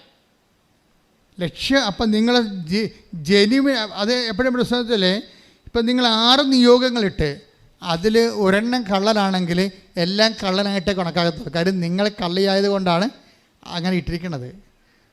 നിങ്ങൾ എങ്ങനെയെങ്കിലും ചാടി ഇവിടുന്ന് കാനഡയിൽ പോയിട്ട് അവിടെ ആരെങ്കിലും കണ്ണും കൈയും കാണിച്ച് ഇവിടെ ലൈനടിച്ച് നടക്കണവനെ അവിടെ വരത്തിച്ചിട്ട് വീട്ടുകാരറിയാതെ പോയി ജീവിക്കണം എന്നുള്ളതാണെങ്കിൽ കള്ളനായി സാധനം അതിൻ്റെ അകത്ത് കള്ളനാണ്. അപ്പോൾ നിങ്ങളുടെ നിയോഗത്തിൽ ബാക്കി നിങ്ങൾ പറയണ എല്ലാം ജെന്യുവിനാണെങ്കിലും ഈ ഒരു കള്ളത്തരം കിടക്കണ കാരണം ഈ വിഷം എല്ലായിടത്തും കയറി പിടിക്കും. കാര്യം എന്താണ്, നിന്നെ വളർത്തി വലുതാക്കിയ നിൻ്റെ മാതാപിതാക്കന്മാരെയും നിൻ്റെ കുടുംബത്തെ എല്ലാം മറന്നിട്ട് നിൻ്റെ സുഖങ്ങളെ മാത്രം അന്വേഷിച്ചിട്ട് നിൻ്റെ പൊകാലസ്ഥതയ്ക്ക് വേണ്ടി നീ ദൈവത്തിനെ കരുവാക്കാൻ വേണ്ടി വന്ന് ഉടമ്പടി എടുത്തിരിക്കുന്നത്. ഈ കള്ളത്തരം ദൈവത്തിന് അറിയാം. അതുകൊണ്ടാണ് ഈശോ ചോദിക്കുന്നത്, വാട്ട് സ്പിരിറ്റ് ലീഡ്സ് യു? എന്തരൂപിയാണ് നിങ്ങളെ നയിക്കണത്. ഇപ്പം എന്തരൂപിയാണെന്ന് വെച്ചാൽ ലോകാരൂപിയാണെങ്കിൽ പിന്നെയും കള്ളത്തരം കാണിച്ചുകൊണ്ടേയിരിക്കണം. അപ്പോൾ പിന്നെ ദൈവത്തിന് നിന്നെക്കൊണ്ട് ഈ ജന്മത്ത് പ്രയോജനം ഉണ്ടാകത്തില്ല. കാര്യം എന്താണ്? നീ ബേസിക് കള്ളനാണ്. അപ്പം കൂടുതൽ കർത്താവ് അങ്ങനെ നിന്നെ ശാസിക്കത്തൊന്നുമില്ല. നീ കള്ളത്തരം കാണിച്ച ഫ്രോഡ് പരിപാടി ദൈവത്തിന് കാണിച്ചാൽ ദൈവം നിന്നെ ഇറങ്ങി വന്ന് ശാസിക്കത്തൊന്നുമില്ല. ജൂദാസിനെപ്പോലും ദൈവം ശാസിച്ചില്ല. മാക്സിമം പറഞ്ഞ ഇതാണ്, ആ മനുഷ്യൻ ജനിക്കാതിരുന്നെങ്കിൽ കൊള്ളാമായിരുന്നു. ഇപ്പോൾ ഉടമ്പടി ഇട്ടിരിക്കുന്ന പല കള്ളികളെയും കുറിച്ച് പറയണ ഇതാണ്, എവളെ ജനിക്കാതിരുന്നെങ്കിൽ കൊള്ളാമായിരുന്നെന്ന്. അതാണ് പ്രശ്നം വന്നത്. നിങ്ങൾ ഉടമ്പെടുക്കുമ്പോൾ ശരിക്കും പ്രാർത്ഥിക്കണം. ഇതെല്ലാം ജെനുവിൻ സ്പിരിറ്റിലാണ് വർക്ക് ചെയ്യണത്. ഇതിനകത്ത് കള്ളത്തരങ്ങൾ വല്ലതും ഉണ്ടാ? മറ്റുള്ളവർ പണി കൊടുക്കാൻ വേണ്ടിയാണോ, അതോ എനിക്ക് ആൾ കളിക്കാൻ വേണ്ടിയാണോ ഞാൻ ഇതെല്ലാം ഈ ഭൗതിക നേട്ടങ്ങൾ നേടുന്നത്? അതുകൊണ്ടാണ് ബൈബിൾ പറയണത് നിങ്ങൾക്ക് സ്നേഹമായിരിക്കണം നിങ്ങളുടെ ലക്ഷ്യം. ലക്ഷ്യത്തിൻ്റെ അകത്ത് സ്നേഹം മാത്രമേ പാടുള്ളൂ. അത് ടേക്ക് ദ ബെഡഫോർഡ് 1 കൊരിന്തോസ് 14:1. സ്നേഹമായിരിക്കട്ടെ നിങ്ങളുടെ ലക്ഷ്യം. അത് തന്നെ അതിനകത്ത് വരുന്നത് ക്രിസ്തീയമായ സ്നേഹമാണ് കേട്ടോ, അല്ല വല്ല സ്നേഹമല്ല. അതായത് മറ്റുള്ളവർക്ക് വേണ്ടി അവരുടെ നന്മ, അവരുടെ വളർച്ച, അവരുടെ കേടുകൂടാതെ സംരക്ഷിക്കുന്ന അതും ദൈവത്തിന് വേണ്ടി ചെയ്യാൻ പറ്റിയ സ്നേഹമായിരിക്കണം നിങ്ങളുടെ ലക്ഷ്യം. ദൈവത്തിന് വേണ്ടി മനുഷ്യനെ ഏത് സാഹചര്യത്തിലും സന്ധിക്കാൻ പറ്റിയ ഒരു സ്നേഹമായിരിക്കണം നിങ്ങളുടെ. അപ്പോൾ നിങ്ങൾ കർത്താവിനോട് പറയണം, എനിക്ക് PSC ടെസ്റ്റാണ്, 42 വയസ്സുണ്ട്, എനിക്കിപ്പോൾ 41 അടുത്ത മാർച്ചിൽ ഞാൻ നിയമിതയായില്ലെങ്കിൽ റാങ്ക് ലിസ്റ്റ് ക്യാൻസലാകും, ഞാൻ പുറത്താകും എന്നൊക്കെ പറയും. ഇപ്പം ഞാൻ പുറത്താകും, എൻ്റെ റാങ്ക് ലിസ്റ്റ് ക്യാൻസലാകും എന്നൊക്കെ പറയണമെങ്കിൽ ഇത് ആർക്കും കഴിയും. അതിന് കെട്ടിയെടുത്ത് ഒരു ഉടമ്പടി ക്രിസ്ത്യാനി ആകേണ്ട ഒരു കാര്യമില്ല. പക്ഷേ നിങ്ങൾ പറയേണ്ട ഇതാണ്, എനിക്ക് ഇത് നീ തന്നാൽ എൻ്റെ ജീവിതത്തിൽ പറ്റുന്ന സഹായമെല്ലാം ഞാൻ എല്ലാവർക്കും ചെയ്യും. അത് നീ പറയണം ദൈവത്തോട്. എവിടെയാണ് എൻ്റെ സഹായം ആവശ്യമായി വരണത് അതെല്ലാം ഞാൻ ചെയ്യും. കാര്യം ക്രിസ്ത്യാനിറ്റിയിലുള്ളൊരു പ്രശ്നം, അത് ആളെ ഇങ്ങോട്ട് എടുക്കണമെങ്കിൽ കഴുകിയേ എടുക്കത്തുള്ളൂ. കഴുകാത്ത ഒരു സാധനത്തിനും എടുക്കത്തില്ല. അതാണ് ആളെ എടുക്കണമെങ്കിൽ ആളെ ആ ക്രിസ്ത്യ വിശ്വാസത്തിലേക്ക് ക്രിസ്തുവിനെ. ഇപ്പം നീ ഇപ്പോൾ ന്യായസഭയുടെ മതം മാറാനൊന്നും ഞാൻ പറയത്തില്ല, അതെൻ്റെ സബ്ജക്റ്റുമല്ല. പക്ഷേ നീ ക്രിസ്തുവിന് നിനക്ക് ഓഹരി വേണമെന്നുണ്ടെങ്കിൽ നിന്നെ ദൈവം കഴുകിയെടുക്കത്തുള്ളൂ. അതിനാണ് ജ്ഞാനസ്ഥാനം എന്ന് പറയണത്. വെച്ച് കഴിഞ്ഞാൽ നീ വിശുദ്ധീകരിക്കണം, നിലപാടിൽ വിശുദ്ധീകരിക്കണം, നയത്തിൽ വിശുദ്ധീകരിക്കണം, നടപടിക്രമങ്ങൾ വിശുദ്ധീകരിക്കണം, നിൻ്റെ നിലനിൽപ്പിൽ വിശുദ്ധീകരിക്കണം. എല്ലാ മേഖലകളിലും ക്രിസ്തുവായിരിക്കണം, ക്രിസ്തുവിൻ്റെ സ്നേഹമായിരിക്കണം നമ്മുടെ ലക്ഷ്യം. കൈയടിക്കട്ടെ, ശ്രദ്ധിക്കട്ടെ. ഞങ്ങളുടെ വാക്കുകളും ചിന്തകളും പ്രവൃത്തികളും എല്ലാം നിന്നെ ലക്ഷ്യം വെച്ചാകുവാൻ ഈ ആരാധനയിലൂടെ ഞങ്ങളെ അഭിഷേകം ചെയ്യണം. നമ്മുടെ ജീവിതത്തിൽ ഇനിയും എനിക്ക് വളരണമെന്ന് ജോസ്മി പറയുമ്പോൾ, ഉടമ്പടി ജീവിതം ഒരു വളർച്ചയുടെ ജീവിതമാണ്. വളർച്ചയുടെ ജീവിതം വെച്ച് കഴിഞ്ഞാൽ തീരാത്ത വളർച്ചയാണ്. ഇതിൻ്റെ ഒന്നാം ഘട്ടം ഇപ്പം തന്നെ ഇന്നലെ ഒരു രതി എന്നും പറഞ്ഞൊരു മോഡ് സാക്ഷ്യം പറഞ്ഞു. അവൾ എത്രാമത്തെ സാക്ഷ്യമാണ് ഈ പറയണമെന്നറിയാവോ? 7ാമത്തെ സാക്ഷ്യമാണ് ഈ പറയണത്. ആമയും മുയലും തമ്മിലുള്ള ഓട്ടം പോലെയാണ്. മുയൽ ഉറങ്ങുന്നുണ്ട്, ആമ ലീഡ് ചെയ്യുന്നുണ്ട്. ഇതാണ് സംഭവം. വിശ്വാസത്തിൽ ഇവിടെ ആമയല്ലായിരുന്നോ? വിശ്വാസം നേച്ചർ സ്വീകരിച്ച പാരമ്പര്യ ക്രിസ്ത്യാനിയല്ലേ മുയൽ അവിടെ. പക്ഷേ മുയൽ ഉറങ്ങിപ്പോകുന്ന ആമ ലീഡ് ചെയ്യുന്ന കാഴ്ചയാണ് കാണുന്നത്. എന്താ കാര്യം? രതിയുടെ ഉടമ്പടി 10ാമത്തെ ഉടമ്പടിയാണ്. 10ാമത്തെ ഉടമ്പടിക്ക് 7ാമത്തെ സാക്ഷ്യം പറയണമെന്ന് പറയുമ്പോൾ എന്താ സംഭവം? അപ്പോൾ ഉടമ്പടി ഒരു വലിയ സാധ്യതകളുടെ, ദൈവാനുഭവങ്ങളുടെ ഒരു കലവറയാണത്. അപ്പം നിങ്ങൾ ഉടമ്പടി എടുക്കുമ്പോൾ തന്നെ എങ്ങനെയെങ്കിലും 90 തികച്ചാൽ മതി എന്നാണ് പറയണത്, അല്ലേ? എങ്ങനെയെങ്കിലും 90 തികച്ചാൽ മതി. 90 ദിവസം എങ്ങനെയെങ്കിലും പിടിച്ച് നിൽക്കും 90 ദിവസം. അപ്പോൾ ദൈവത്തിന് അറിയാൻ പാടില്ല ഇത് 90 തികക്കാൻ വേണ്ടിയുള്ള 90 തികച്ചിട്ട് കാര്യം കാണാൻ വേണ്ടിയുള്ള അഭ്യാസമാണെന്ന്. അത് പാലും വെള്ളം ഒഴിക്കാത്ത തുളസിത്തറ പോലെ കരിഞ്ഞു പോയി സാധനം. നമ്മളെല്ലാ ദിവസവും തുളസിത്തറയെ സന്ധ്യ കൊണ്ടുവന്ന് നിങ്ങൾ കുളിയും ദേവാലയം കഴിഞ്ഞുകൊണ്ട് അതിൻ്റെ മുഖത്ത് പാലോ അല്ലെങ്കിൽ വെള്ളമോ തളിക്കത്തില്ലേ? തളിക്കുമ്പോൾ തളിക്കാതെ ചില വീട് വിട്ടു പോയ ആൾക്കാരുണ്ട്. ഫ്ലാറ്റ് എടുത്ത് അവിടെ പോയി എറണാകുളത്ത് പോയി താമസിക്കണവർ, അവർ പൊറുതിയും കഴിഞ്ഞ് വരുമ്പോൾ തുളസിത്തറ കാണാനില്ല, അത് ഒരു കരിഞ്ഞ് നിൽക്കണേ കാണാം. ആൾപ്പാർപ്പില്ലാത്ത തുളസിത്തറ കരിഞ്ഞു പോകും. അതുപോലെയുള്ള അനുഭവമാണ് ആത്മീയ ജീവിതത്തിൽ ഉണ്ടാകുന്നത് പലപ്പോഴും. എന്ന് വെച്ചാൽ നമ്മൾ 90 ദിവസത്തേക്ക് വേണ്ടിയുള്ള ടൈം ബൗണ്ടായിട്ടുള്ള സംഭവം ഇടുമ്പോൾ തന്നെ ദൈവത്തിനറിയാം ഇത് 90 ദിവസത്തേക്കുള്ള ജോലി കിട്ടാനുള്ള ഒരു തൽക്കാലത്തുള്ള ഒരു ഏർപ്പാടാണെന്നറിയാം. അതുകൊണ്ട് ഇത് വർക്കൗട്ട് ചെയ്യാനുള്ള സാധ്യത കുറവാണ്. കാര്യം 90 ദിവസം കഴിഞ്ഞാൽ പിന്നെ മഷീട്ട് ഉടക്കിയാൽ പോലും ദൈവത്തിന് മുമ്പ് നിന്നെ കാണത്തില്ല, ദൈവത്തിന് അറിയാം. ഇത് നിസ്സാരമല്ല, ഞാൻ പറയാൻ നിങ്ങൾ ശ്രദ്ധിക്കണം. കാര്യം ഒന്നാമത് സ്കാനിങ് യന്ത്രമൊക്കെ ഇന്നാളല്ലേ കണ്ടുപിടിച്ചത്, ദൈവം എത്രയോ മുമ്പേ കണ്ടുപിടിച്ചതാണ്.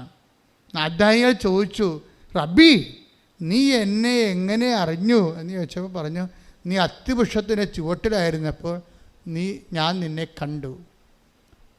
അപ്പം നമ്മളെ കണ്ടില്ലെങ്കിലും ദൈവം നമ്മളെ കാണുന്നുണ്ട്. അപ്പം നീ ഇവിടെ കൊണ്ടുവന്ന് കെട്ടിത്താത്തുമ്പോൾ തന്നെ ഓർക്കുക, നിൻ്റെ സ്കാനിങ് റിപ്പോർട്ട് പുറത്തായി. എന്താണ്? തൽക്കാലത്തേക്കുള്ള അഡ്ജസ്റ്റ്മെൻറ്റാണ്. അത് കഴിഞ്ഞാൽ നിന്നെ ദൈവത്തെ ഇത് ഞൊട്ടിച്ചുണ്ട് 4 കാലമായി വീണ് ഓടുമെന്നറിയാം. അപ്പം ആദ്യമേ അതിന് ജാമ്യം എടുക്കണം.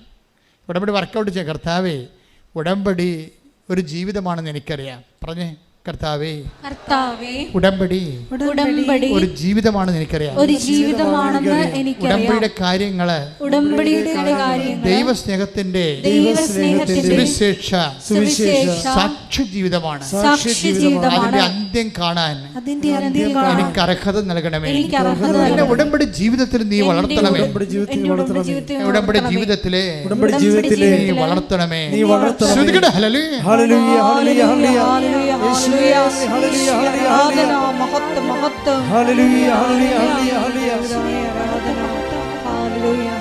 ഇവർക്കിപ്പോൾ ബോധ്യങ്ങൾ കിട്ടിയിരിക്കുകയാണ്. അതായത് ഉടമ്പടിയിൽ ഇങ്ങനെ ഓരോരോ വിഷയങ്ങൾ എഴുതി ഇട്ടതിലല്ല രതി വളർന്നത് ഏത് സാഹചര്യത്തെയും വിശ്വാസം കൊണ്ട് ഫേസ് ചെയ്യാൻ പറ്റുന്ന രീതിയിൽ രതി വളരും.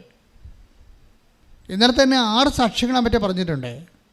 അവളുടെ സാക്ഷ്യമുണ്ട്, അവളുടെ കുഞ്ഞിൻ്റെ സാക്ഷ്യമുണ്ട്.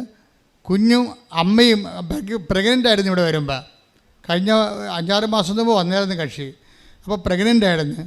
അപ്പന് ക്യാൻസറായിരുന്നു, അവൾ പ്രഗ്നൻ്റ് ആയിരുന്നു, കുഞ്ഞിന് എന്തോ ഈ ബ്ലോക്കായിരുന്നു. അപ്പോൾ ഇത്രയും പ്രോബ്ലംസിലൂടെയാണ് ഈ 5-ാം ഉടമ്പടിക്കാരത്തി പോണത്. 5-ാം ഉടമ്പടിയാണ്. സാക്ഷ്യങ്ങളെല്ലാം പറഞ്ഞ് 5 പ്രാവശ്യം പറഞ്ഞിട്ട് 6ാമത്തെ ഉടമ്പടിയിലൂടെ കുതിക്കുമ്പോഴാണ് അപ്പന് 4th സ്റ്റേജ് ക്യാൻസർ വരണത്. പിന്നെ അവൾക്ക് തന്നെ കൊച്ചിന് ഇപ്പോൾ ഡോക്ടർ പറഞ്ഞ് കുഞ്ഞോ നീയോ ആരെങ്കിലും ഒരാൾ ഉണ്ടാവത്തില്ലെന്ന് പറയും. ഉടനെ ഈ ഉടമ്പടി കാശിന് തിരുമിക്കൊണ്ട് പറയും 2 പേരും ഉണ്ടാകും ഡോക്ടർ എന്ന് പറയും. ഒരു മരുന്നും ആവശ്യമില്ലെന്ന് പറയും. ഞാൻ വിശ്വസിക്കുന്ന കൃപാസനം മാതാവിലാണ്. അതാണ് വളരണത്. ജീവിതം കൊണ്ട് വിശ്വാസം കൊണ്ട് വളരുകയാണ്. ഒരു സംഭവം നമ്മളൊക്കെ പെടച്ചതിൽ താഴെ വീഴോടാ ഡോക്ടർ പറയുമ്പോൾ, ഡോക്ടറല്ലേ പറയണത്. എന്നിട്ട് ഈ കാശിനും തിരുമ്പിട്ട് പറയും ഇത് കണ്ട 2 പേരും ഉണ്ടാകും ഡോക്ടർ എന്ന് പറയും. അതോടുകൂടി ഇവളുടെ കുഞ്ഞിൻ്റെയും പ്രശ്നങ്ങളെല്ലാം തീരും. അപ്പനെ ആർസിച്ച് കൊണ്ടുപോയിട്ട് ആ റിപ്പോർട്ട് വന്നപ്പോൾ അപ്പന് ഒരു കുഴപ്പമില്ല. ഒരു വ്യക്തി എങ്ങനെയാണ് പ്രശ്നങ്ങൾ അതിജീവിക്കണത്? ജീവിക്കണ ദൈവം ആരുടെയും കുത്തകയല്ല. ജീവിതം നമുക്ക് യേശുക്രിസ്തു സുവിശേഷവും ആരുടെയും കസ്റ്റഡിയിലുമല്ല. സുവിശേഷത്തിന് വിലങ്ങ് വെക്കപ്പെട്ടിട്ടില്ലെന്ന് പറഞ്ഞിട്ടുണ്ട്. ശ്രദ്ധിക്കട്ടെ. ഹല്ലേലൂയ, ഹല്ലേലൂയ, ഹല്ലേലൂയ, ഹല്ലേലൂയ, ഹല്ലേലൂയ, ഹല്ലേലൂയ. യേശുവേ നന്ദി, നന്ദി, നന്ദി. ഹല്ലേലൂയ. 2 തിമോത്തി 2:9 ആ സുവിശേഷത്തിന് വേണ്ടിയാണ് ഞാൻ കഷ്ടത സഹിച്ചുകൊണ്ട് ഒരു കുറ്റവാളിയെ പോലെ വിലങ്ങുകൾക്ക് വരെ അധീനനാകുന്നത്. എന്നാൽ ദൈവവചനത്തിന് വിലങ്ങ് വയ്ക്കപ്പെട്ടിട്ടില്ല.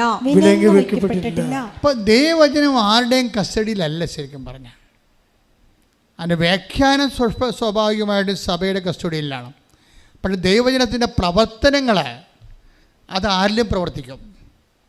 ആരാണ് ദൈവവചനത്തെ വിശ്വസിക്കുന്നത് അവർക്ക് കർത്താവ് സമ്മതിപ്പിനാണ്.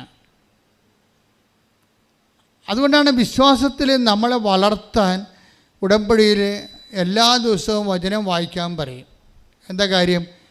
നീ മനസ്സിലാകുന്നില്ല എന്ന് പറഞ്ഞാൽ അത് തന്നെയാണ് നിൻ്റെ വചനം വായിക്കാനുള്ള ആദ്യത്തെ പ്രാർത്ഥന. ഞങ്ങൾ വചനമൊക്കെ വായിക്കുമ്പോൾ കർത്താവിൻ്റെ വചനം പ്രഘോഷിക്കാൻ ഞങ്ങളുടെ ഹൃദയത്തെയും ആദരത്തെയും സംശുദ്ധമാക്കണമെന്നാണ് പ്രാർത്ഥിക്കുന്നത്. ശരിക്കും പറഞ്ഞാൽ വചനം പങ്കുവെക്കുമ്പോൾ ആദ്യം പ്രാർത്ഥിക്കേണ്ടത് കർത്താവ് ഇത് മനസ്സിലാകണില്ലെന്നാണ് പറയുന്നത്. ഫിലിപ്പോസിൻ്റെ രഥത്തിനോട് ചേർന്ന് നടക്കാൻ പറയുമ്പോൾ സിറിയക്കാരൻ ഷണ്ടം പറയണത് ആരെങ്കിലും വ്യാഖ്യാനിച്ചു തരാതെ എങ്ങനെ മനസ്സിലാകും? അപ്പം ദൈവത്തിൻ്റെ വചനം നീ തുറക്കുമ്പോൾ ഇത്രയും പറഞ്ഞാൽ മതി, കർത്താവേ മനസ്സിലാക്കി തരണമേ എന്ന്. അപ്പോൾ നിന്നോട് നിൻ്റെ ഭാഷയെ ദൈവം നിൻ്റെ അനുഭവത്തിലൂടെ സംസാരിക്കും. ശ്രുതികട്ടെ ഹല്ലേലൂയ ഹല്ലേലൂയ ഹല്ലേലൂയ ഹല്ലേലൂയ ഹല്ലേലൂയ ഹല്ലേലൂയ യേശുവേ നന്ദി. ഹല്ലേലൂയ ഹല്ലേലൂയ ഹല്ലേലൂയ ഹല്ലേലൂയ. ഈ രതി ഈ കൃപാസനം പത്രം കൊണ്ടുപോകുന്നതിനെക്കുറിച്ച് ഒരു സാക്ഷ്യമുണ്ട് അവളുടെ. കൃപാസനം പത്രം ഇവർക്ക് ഭയങ്കര പ്രാണനാണ്. മാതാവിൻ്റെ തനത് സാന്നിധ്യമാണെന്നുള്ള ആന്തരിക ബോധ്യമൊക്കെ കിട്ടിയിട്ടുണ്ട്. അത് കാരണം മഴയത്താണെങ്കിലും ആ ഓച്ചിറയിൽ നിന്ന് കൊല്ലം വരെ പോയി ഇവിടെ ഈ പത്രം കൊടുക്കും. താലൂക്ക് ആശുപത്രി കൊടുക്കും, ജനറൽ ആശുപത്രി കൊടുക്കും. അപ്പോൾ പലയിടത്തും കവലകളിലൊക്കെ കൊടുക്കുമ്പോൾ ആൾക്കാർ ചോദിക്കും, നിനക്ക് പ്രാന്താണാ കൊച്ചേ, ഇതും കൊണ്ട് വല്ലവരും ഇങ്ങനെ നടക്കുക എന്ന് ഇങ്ങനെ ചോദിക്കുമ്പോൾ ഉടനെ ഇവള് മോങ്ങിക്കൊണ്ട് ചേട്ടൻ മേടിച്ചിട്ട് പേടിക്കണ്ട, അടുത്ത കൊടുക്കുകയില്ല. ആ ചേട്ടനെ ഉടനെ ഇവിടെ ട്രാജഡി ചെയ്യും. എന്താ ചേട്ടനെ പറയും, ചേട്ടാ ഇപ്പം ചേട്ടന് പ്രശ്നമൊന്നും ഇല്ലായിരിക്കും, പക്ഷെ ഇത് കണ്ട 100 സാക്ഷ്യങ്ങളാണ്. നിങ്ങൾക്ക് വിശ്വാസ ജീവിതം വേണമെങ്കിൽ ഈ പത്രം വായിച്ച് ഇത് അനുഭവം കിട്ടിക്കഴിയുമ്പോൾ പിന്നെ എന്നോടൊന്നും ചോദിക്കത്തില്ല. ഞാൻ എൻ്റെ അനുഭവസ്ഥയാണെന്ന് പറഞ്ഞ് വീണ്ടും ഈ സാധനം അടിച്ചേൽപ്പിക്കും. ചില ആൾക്കാർ ചെയ്യണത് മേടിച്ചില്ലെങ്കിൽ മേടിക്കാൻ അടുത്ത ആളുകൾ കൊടുത്തു പോരുകയല്ലേ. ഇതങ്ങനെയല്ല. ഇത് ഇവൾ കുറച്ചുകൂടി അവിടെ മുന്നോട്ട് പോവുകയാണ്. എന്നുവെച്ചാൽ ഇത് അയാളുടെ കൊടുക്കേണ്ടതാണ്. അയാളിത് വാങ്ങിക്കാത്തതിൻ്റെ കാരണം അയാൾക്ക് അനുഭവങ്ങളില്ലാത്ത കൊണ്ടാണ്. അപ്പോൾ അവളുടെ സ്വന്തം അനുഭവങ്ങൾ പറഞ്ഞിട്ടും മറ്റുള്ളവരുടെ അനുഭവങ്ങൾ പറഞ്ഞിട്ടും ഈ സാധനം കൊടുക്കും. അതെന്ന് വെച്ചാൽ സുവിശേഷ കൈമാറ്റത്തിന് വേണ്ടി വല്ലാത്ത തീഷ്ണതയാണ്. തീഷ്ണതയപ്പോൾ എന്താ പറയണമെന്നറിയാവോ? അത് നിങ്ങൾ മനസ്സിലാക്കണം നല്ലതാണ്. അപ്പം ഇങ്ങനെ വരുമ്പോൾ ദൈവത്തിന് ആളിൻ്റെ നിക്ഷേപം പിടികിടത്തില്ലേ?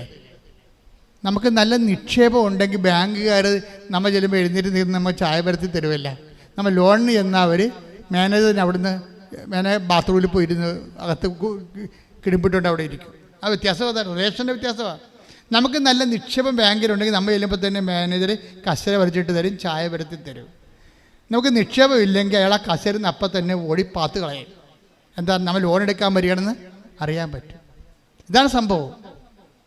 ഇതുപോലെ തന്നെ ദൈവത്തിൻ്റെ തിരുസ്ഥനിൽ നമുക്ക് നിക്ഷേപം ഉണ്ടെങ്കിൽ നമ്മൾ പറയണ എല്ലാം നടക്കും. നിങ്ങളെപ്പോഴും ഉടമ്പടി എടുക്കുമ്പോൾ നിക്ഷേപം ഉണ്ടാക്കാൻ നോക്കണം. ഉടമ്പടി എടുക്കുമ്പോൾ നിക്ഷേപം ഉണ്ടാക്കാൻ നോക്കണം. എന്ന് വെച്ചാൽ പിന്നെ നിങ്ങൾക്ക് ഇത്ര അങ്കല ഇപ്പോൾ കിട്ടത്തില്ലേ? ജയിക്കുക ഇല്ലേ? ജോലി കിട്ടുക ഇല്ലേ? വിസയ്ക്ക് സായിപ്പ് പറഞ്ഞ എനിക്ക് മനസ്സിലാകുക ഇല്ലേ? ഞാൻ പറഞ്ഞ അയാൾക്ക് മനസ്സിലാകുക ഇല്ലേ? അത് വിസ ഡേറ്റ് കിട്ടിയിട്ടില്ല, ഇപ്പം തന്നെ ഓർത്ത് വേർക്കുകയാണ്. എന്ത് കാര്യത്തിന്? നിനക്ക് ഇവിടെ വേണ്ടത് നിക്ഷേപമാണ് വേണ്ടത്. ദൈവത്തിൻ്റെ നിക്ഷേപം ഉണ്ടെങ്കിൽ നിനക്ക് കോൺഫിഡൻസ് ആയി. നമ്മുടെ കോൺഫിഡൻസിലാണ് നമ്മൾ ധ്യാനം തുടങ്ങിയല്ലേ? ആത്മവിശ്വാസം, ആധ്യാത്മികമായ ആത്മവിശ്വാസം എന്ന് പറയുന്നത് നമ്മുടെ നിക്ഷേപത്തിലാണ് നമ്മുടെ വിശ്വാസം ഇരിക്കുന്നത്. എന്ന് വെച്ച് കഴിഞ്ഞാൽ ഇപ്പോൾ ഇവിടെ തന്നെ ഈ രതി തന്നെ ഈ പത്രം കൊടുക്കുന്ന ഇടയ്ക്ക് ഒരു ക്യാൻസർ, പത്തനംതിട്ടയിലുള്ള ഒരു ക്യാൻസർ 4th സ്റ്റേജ് വല്യപ്പനെ കണ്ട്. അപ്പോൾ വല്യപ്പനോട് പറഞ്ഞു, വല്യപ്പ ഉടമ്പടി എടുത്താൽ മതി എന്ന് പറഞ്ഞു. അതാ വിഷയം. രതിയായി പറഞ്ഞ ഉടമ്പടി എടുത്താൽ മതി, ഇതെല്ലാം മാറും, ഇതൊന്നും കാര്യമില്ലെന്ന് പറയും. അപ്പോൾ ഉടനെ വല്യപ്പൻ്റെ വൈഫ് അവിടെ ഇപ്പോൾ ഉണ്ട്. വല്യപ്പനെ കേൾപ്പിക്കാതെ രതിയോട് പറയുവേ, 30 സമയമൊക്കെ കഴിഞ്ഞിരിക്കണമെന്ന് പറയും. അതെന്താ സംഭവം? അതെന്താ വെച്ച് കഴിഞ്ഞാൽ 30 സമയം കഴിഞ്ഞിരിക്കണമെന്ന് അവർ പറഞ്ഞെന്ന്. ആര്? ആശുപത്രിക്കാർ പറഞ്ഞെന്ന്. വല്യമ്മ ആ ദൈവവചനമായിട്ട് അത് വിശ്വസിച്ച് നടക്കണം. അപ്പോൾ പറഞ്ഞു സമയമൊന്നും കഴിഞ്ഞിട്ടില്ല. ഈ സമയത്തെ അറസ്റ്റ് ചെയ്യണേ വിശ്വാസം കൊണ്ട് ചെയ്യണത്. അപ്പോഴേ പോകാൻ കൊച്ചേ എന്ന് പറഞ്ഞുകൊണ്ട് ഇവളെ ഒഴിവാക്കണമല്ല, ഇവൾ മാറുന്നില്ലല്ല, ഇവളെ ഒഴിവാക്കാൻ വേണ്ടി വലിയമ്മ ഉടായ്പ പറഞ്ഞ് പോകാൻ കൊച്ചേ വരാവേ, ഞങ്ങൾ പത്തനംതിട്ടയിൽ നിന്ന് ആലപ്പുഴ വരണപ്പേ, എന്നാലും വരാം എന്നൊക്കെ പറഞ്ഞ് എന്ന് പോയി. പിറ്റേ ആഴ്ച പിന്നെ ഇവിടെ കണ്ണി വന്ന് പെട്ടു വലിയമ്മനും കൂടി. അപ്പോൾ നിങ്ങൾ പോയില്ലേ? ഞാൻ പോയില്ല കൊച്ചാൽ പോകണം എന്നൊക്കെ പറഞ്ഞു. അവസാനം മൂന്നാമത്തെ ഘട്ടത്തിൽ വലിയപ്പനെ അടിച്ചിട്ട് അവൾ പൊക്കി 5 എണ്ണത്തിന് ഇവിടെ കൊണ്ടുവന്നു. അപ്പോഴേ കൊണ്ടുവന്ന് ഉടമ്പടി എടുപ്പിച്ചു. ഉടമ്പടി എടുത്തിട്ട് ഇതെങ്ങനെയാണ് എക്സിക്യൂട്ട് ചെയ്യണത്, ഇതെല്ലാം വിധങ്ങളെല്ലാം പറഞ്ഞു കൊടുക്കും. ഈ നിക്ഷേപം തന്നെ വഴി പറയണേ. എന്നിട്ട് മാറി നിന്നും പറയും, മാതാവേ ഈ വല്യപ്പൻ്റെ ജീവിതം രക്ഷപ്പെടുത്തണം. കാര്യം എനിക്ക് ഈശോയുടെ നാമത്തെ മറ്റുള്ള മുമ്പിൽ മഹത്വപ്പെടുത്തണം. അതാണ് ആ ദൈവത്തോടെ കമ്മ്യൂണിക്കേഷനൊക്കെ ഭയങ്കര രസമാണ്. ഉടമ്പടി ജീവിതത്തിൻ്റെ ഓരോ അറ്റവും അർദ്ധത്തിലേക്ക് നമ്മൾ അടുത്ത ഭാഗങ്ങളിലേക്ക് നമ്മൾ പോവുകയാണ്. ഇതിവിടെയും കൊണ്ട് അവസാനിക്കും തോന്നില്ലേ ഉടമ്പടി? എന്നിട്ട് ഈ വല്യപ്പന് അവസാനം ഇവിടെ കൊണ്ടുവന്ന് ഉടമ്പടി എടുപ്പിച്ചിട്ട് എങ്ങനെയാണ് ഉടമ്പടി തൈലം ഉപയോഗിക്കേണ്ടതെന്നൊക്കെ പറഞ്ഞ് മനസ്സിലാക്കി, എങ്ങനെ തിരികെ എത്തിക്കേണ്ടത്, എങ്ങനെയാണ് ശുശ്രൂഷ ചെയ്യേണ്ടതെന്നൊക്കെ പറഞ്ഞ് മനസ്സിലാക്കിയിട്ട് ഇവരെ ബോധ്യപ്പെടുത്തിയിട്ട് പിന്നെ ഈ റിസ്ക് ആരെ ഏറ്റെടുത്ത് രതിയുടെ ജാമ്യത്തിലാണ് ഈ 4th ക്യാൻസർ ഇരിക്കണത്. എന്നിട്ട് രതിയാണ് ഞാനിങ്ങനെയൊക്കെ അവരോട് പറഞ്ഞിട്ടുണ്ട്, എൻ്റെ ഉദ്ദേശം അമ്മയെ പല മനുഷ്യരെ അറിയണം ഇതിലൂടെ, അതാണ് സത്യം. അപ്പോൾ എൻ്റെ ഉദ്ദേശം, അപ്പോൾ ആ ഉദ്ദേശശുദ്ധി കറക്റ്റാണ്, നിക്ഷേപം കൂടുന്ന പരിപാടിയാണത്. അപ്പോൾ അമ്മ ഈ വിഷയം ഈ ഫയലെടുത്ത് ഒപ്പിട്ട് കളയും ഉടനെ. എന്തെല്ലാം പറഞ്ഞാലും സമയം പോയെന്ന് പറഞ്ഞാലും സമയം കഴിഞ്ഞെന്ന് പറഞ്ഞാലും മറിയം അങ്ങോട്ട് ഒപ്പിട്ട് കഴിഞ്ഞാൽ അങ്ങനെ പച്ചമഷി അങ്ങോട്ട് വീണ് കഴിഞ്ഞാൽ പിന്നെ അവിടെ പിന്നെ വേറെ ഓവർ റൈറ്റിംഗ് ഒന്നും വരത്തില്ല. കർത്താവിന് അതിൻ്റെ പുറത്ത് കയറി ഒപ്പിടുകയില്ല, റിമാർക്ക് എഴുതത്തില്ല. അത് മറിയം. എന്താ കാര്യത്തിൽ അവർ അനാദികാലം മുതൽ തിരഞ്ഞെടുക്കപ്പെട്ട ഒരാളാണ്. അവർക്ക് വചനത്തിൻ്റെ എല്ലാ ഭാഗങ്ങളെയും പെട്ടെന്ന് ഓപ്പൺ ചെയ്ത് കിട്ടും. അതിനുള്ള പ്രത്യേക അഭിഷേകം അവർക്കുണ്ട്. ഒരു വചനത്തിൻ്റെ മാതാവാണ് ശരിക്കും. അപ്പം അതുകൊണ്ട് തന്നെ ഈ വല്യപ്പൻ ആശുപത്രി RCC പോയിട്ട് പിറ്റേ ആഴ്ച ടെസ്റ്റ് ചെയ്തപ്പോൾ ഒരു ക്യാൻസറും ഇല്ല ആളിന്. ആരാണ് ഇവർക്ക് സൗഖ്യം കൊടുത്തത്? രതി എന്ന് പറയുന്ന ആളാണ്. ഇത് ഈ വല്യപ്പനാരാണ്? ഒരു പച്ച ക്രിസ്ത്യാനി പോരെ? അതാണ് സംഭവം. ദൈവം ഈ വിഷയം നേരിട്ട് ചെയ്യാൻ ഹൃദയശുദ്ധിയുള്ളവർ ദൈവത്തെ കാണുന്ന ഒരു വലിയ ഉടമ്പടിക്കാരം. ശ്രദ്ധിക്കട്ടെ.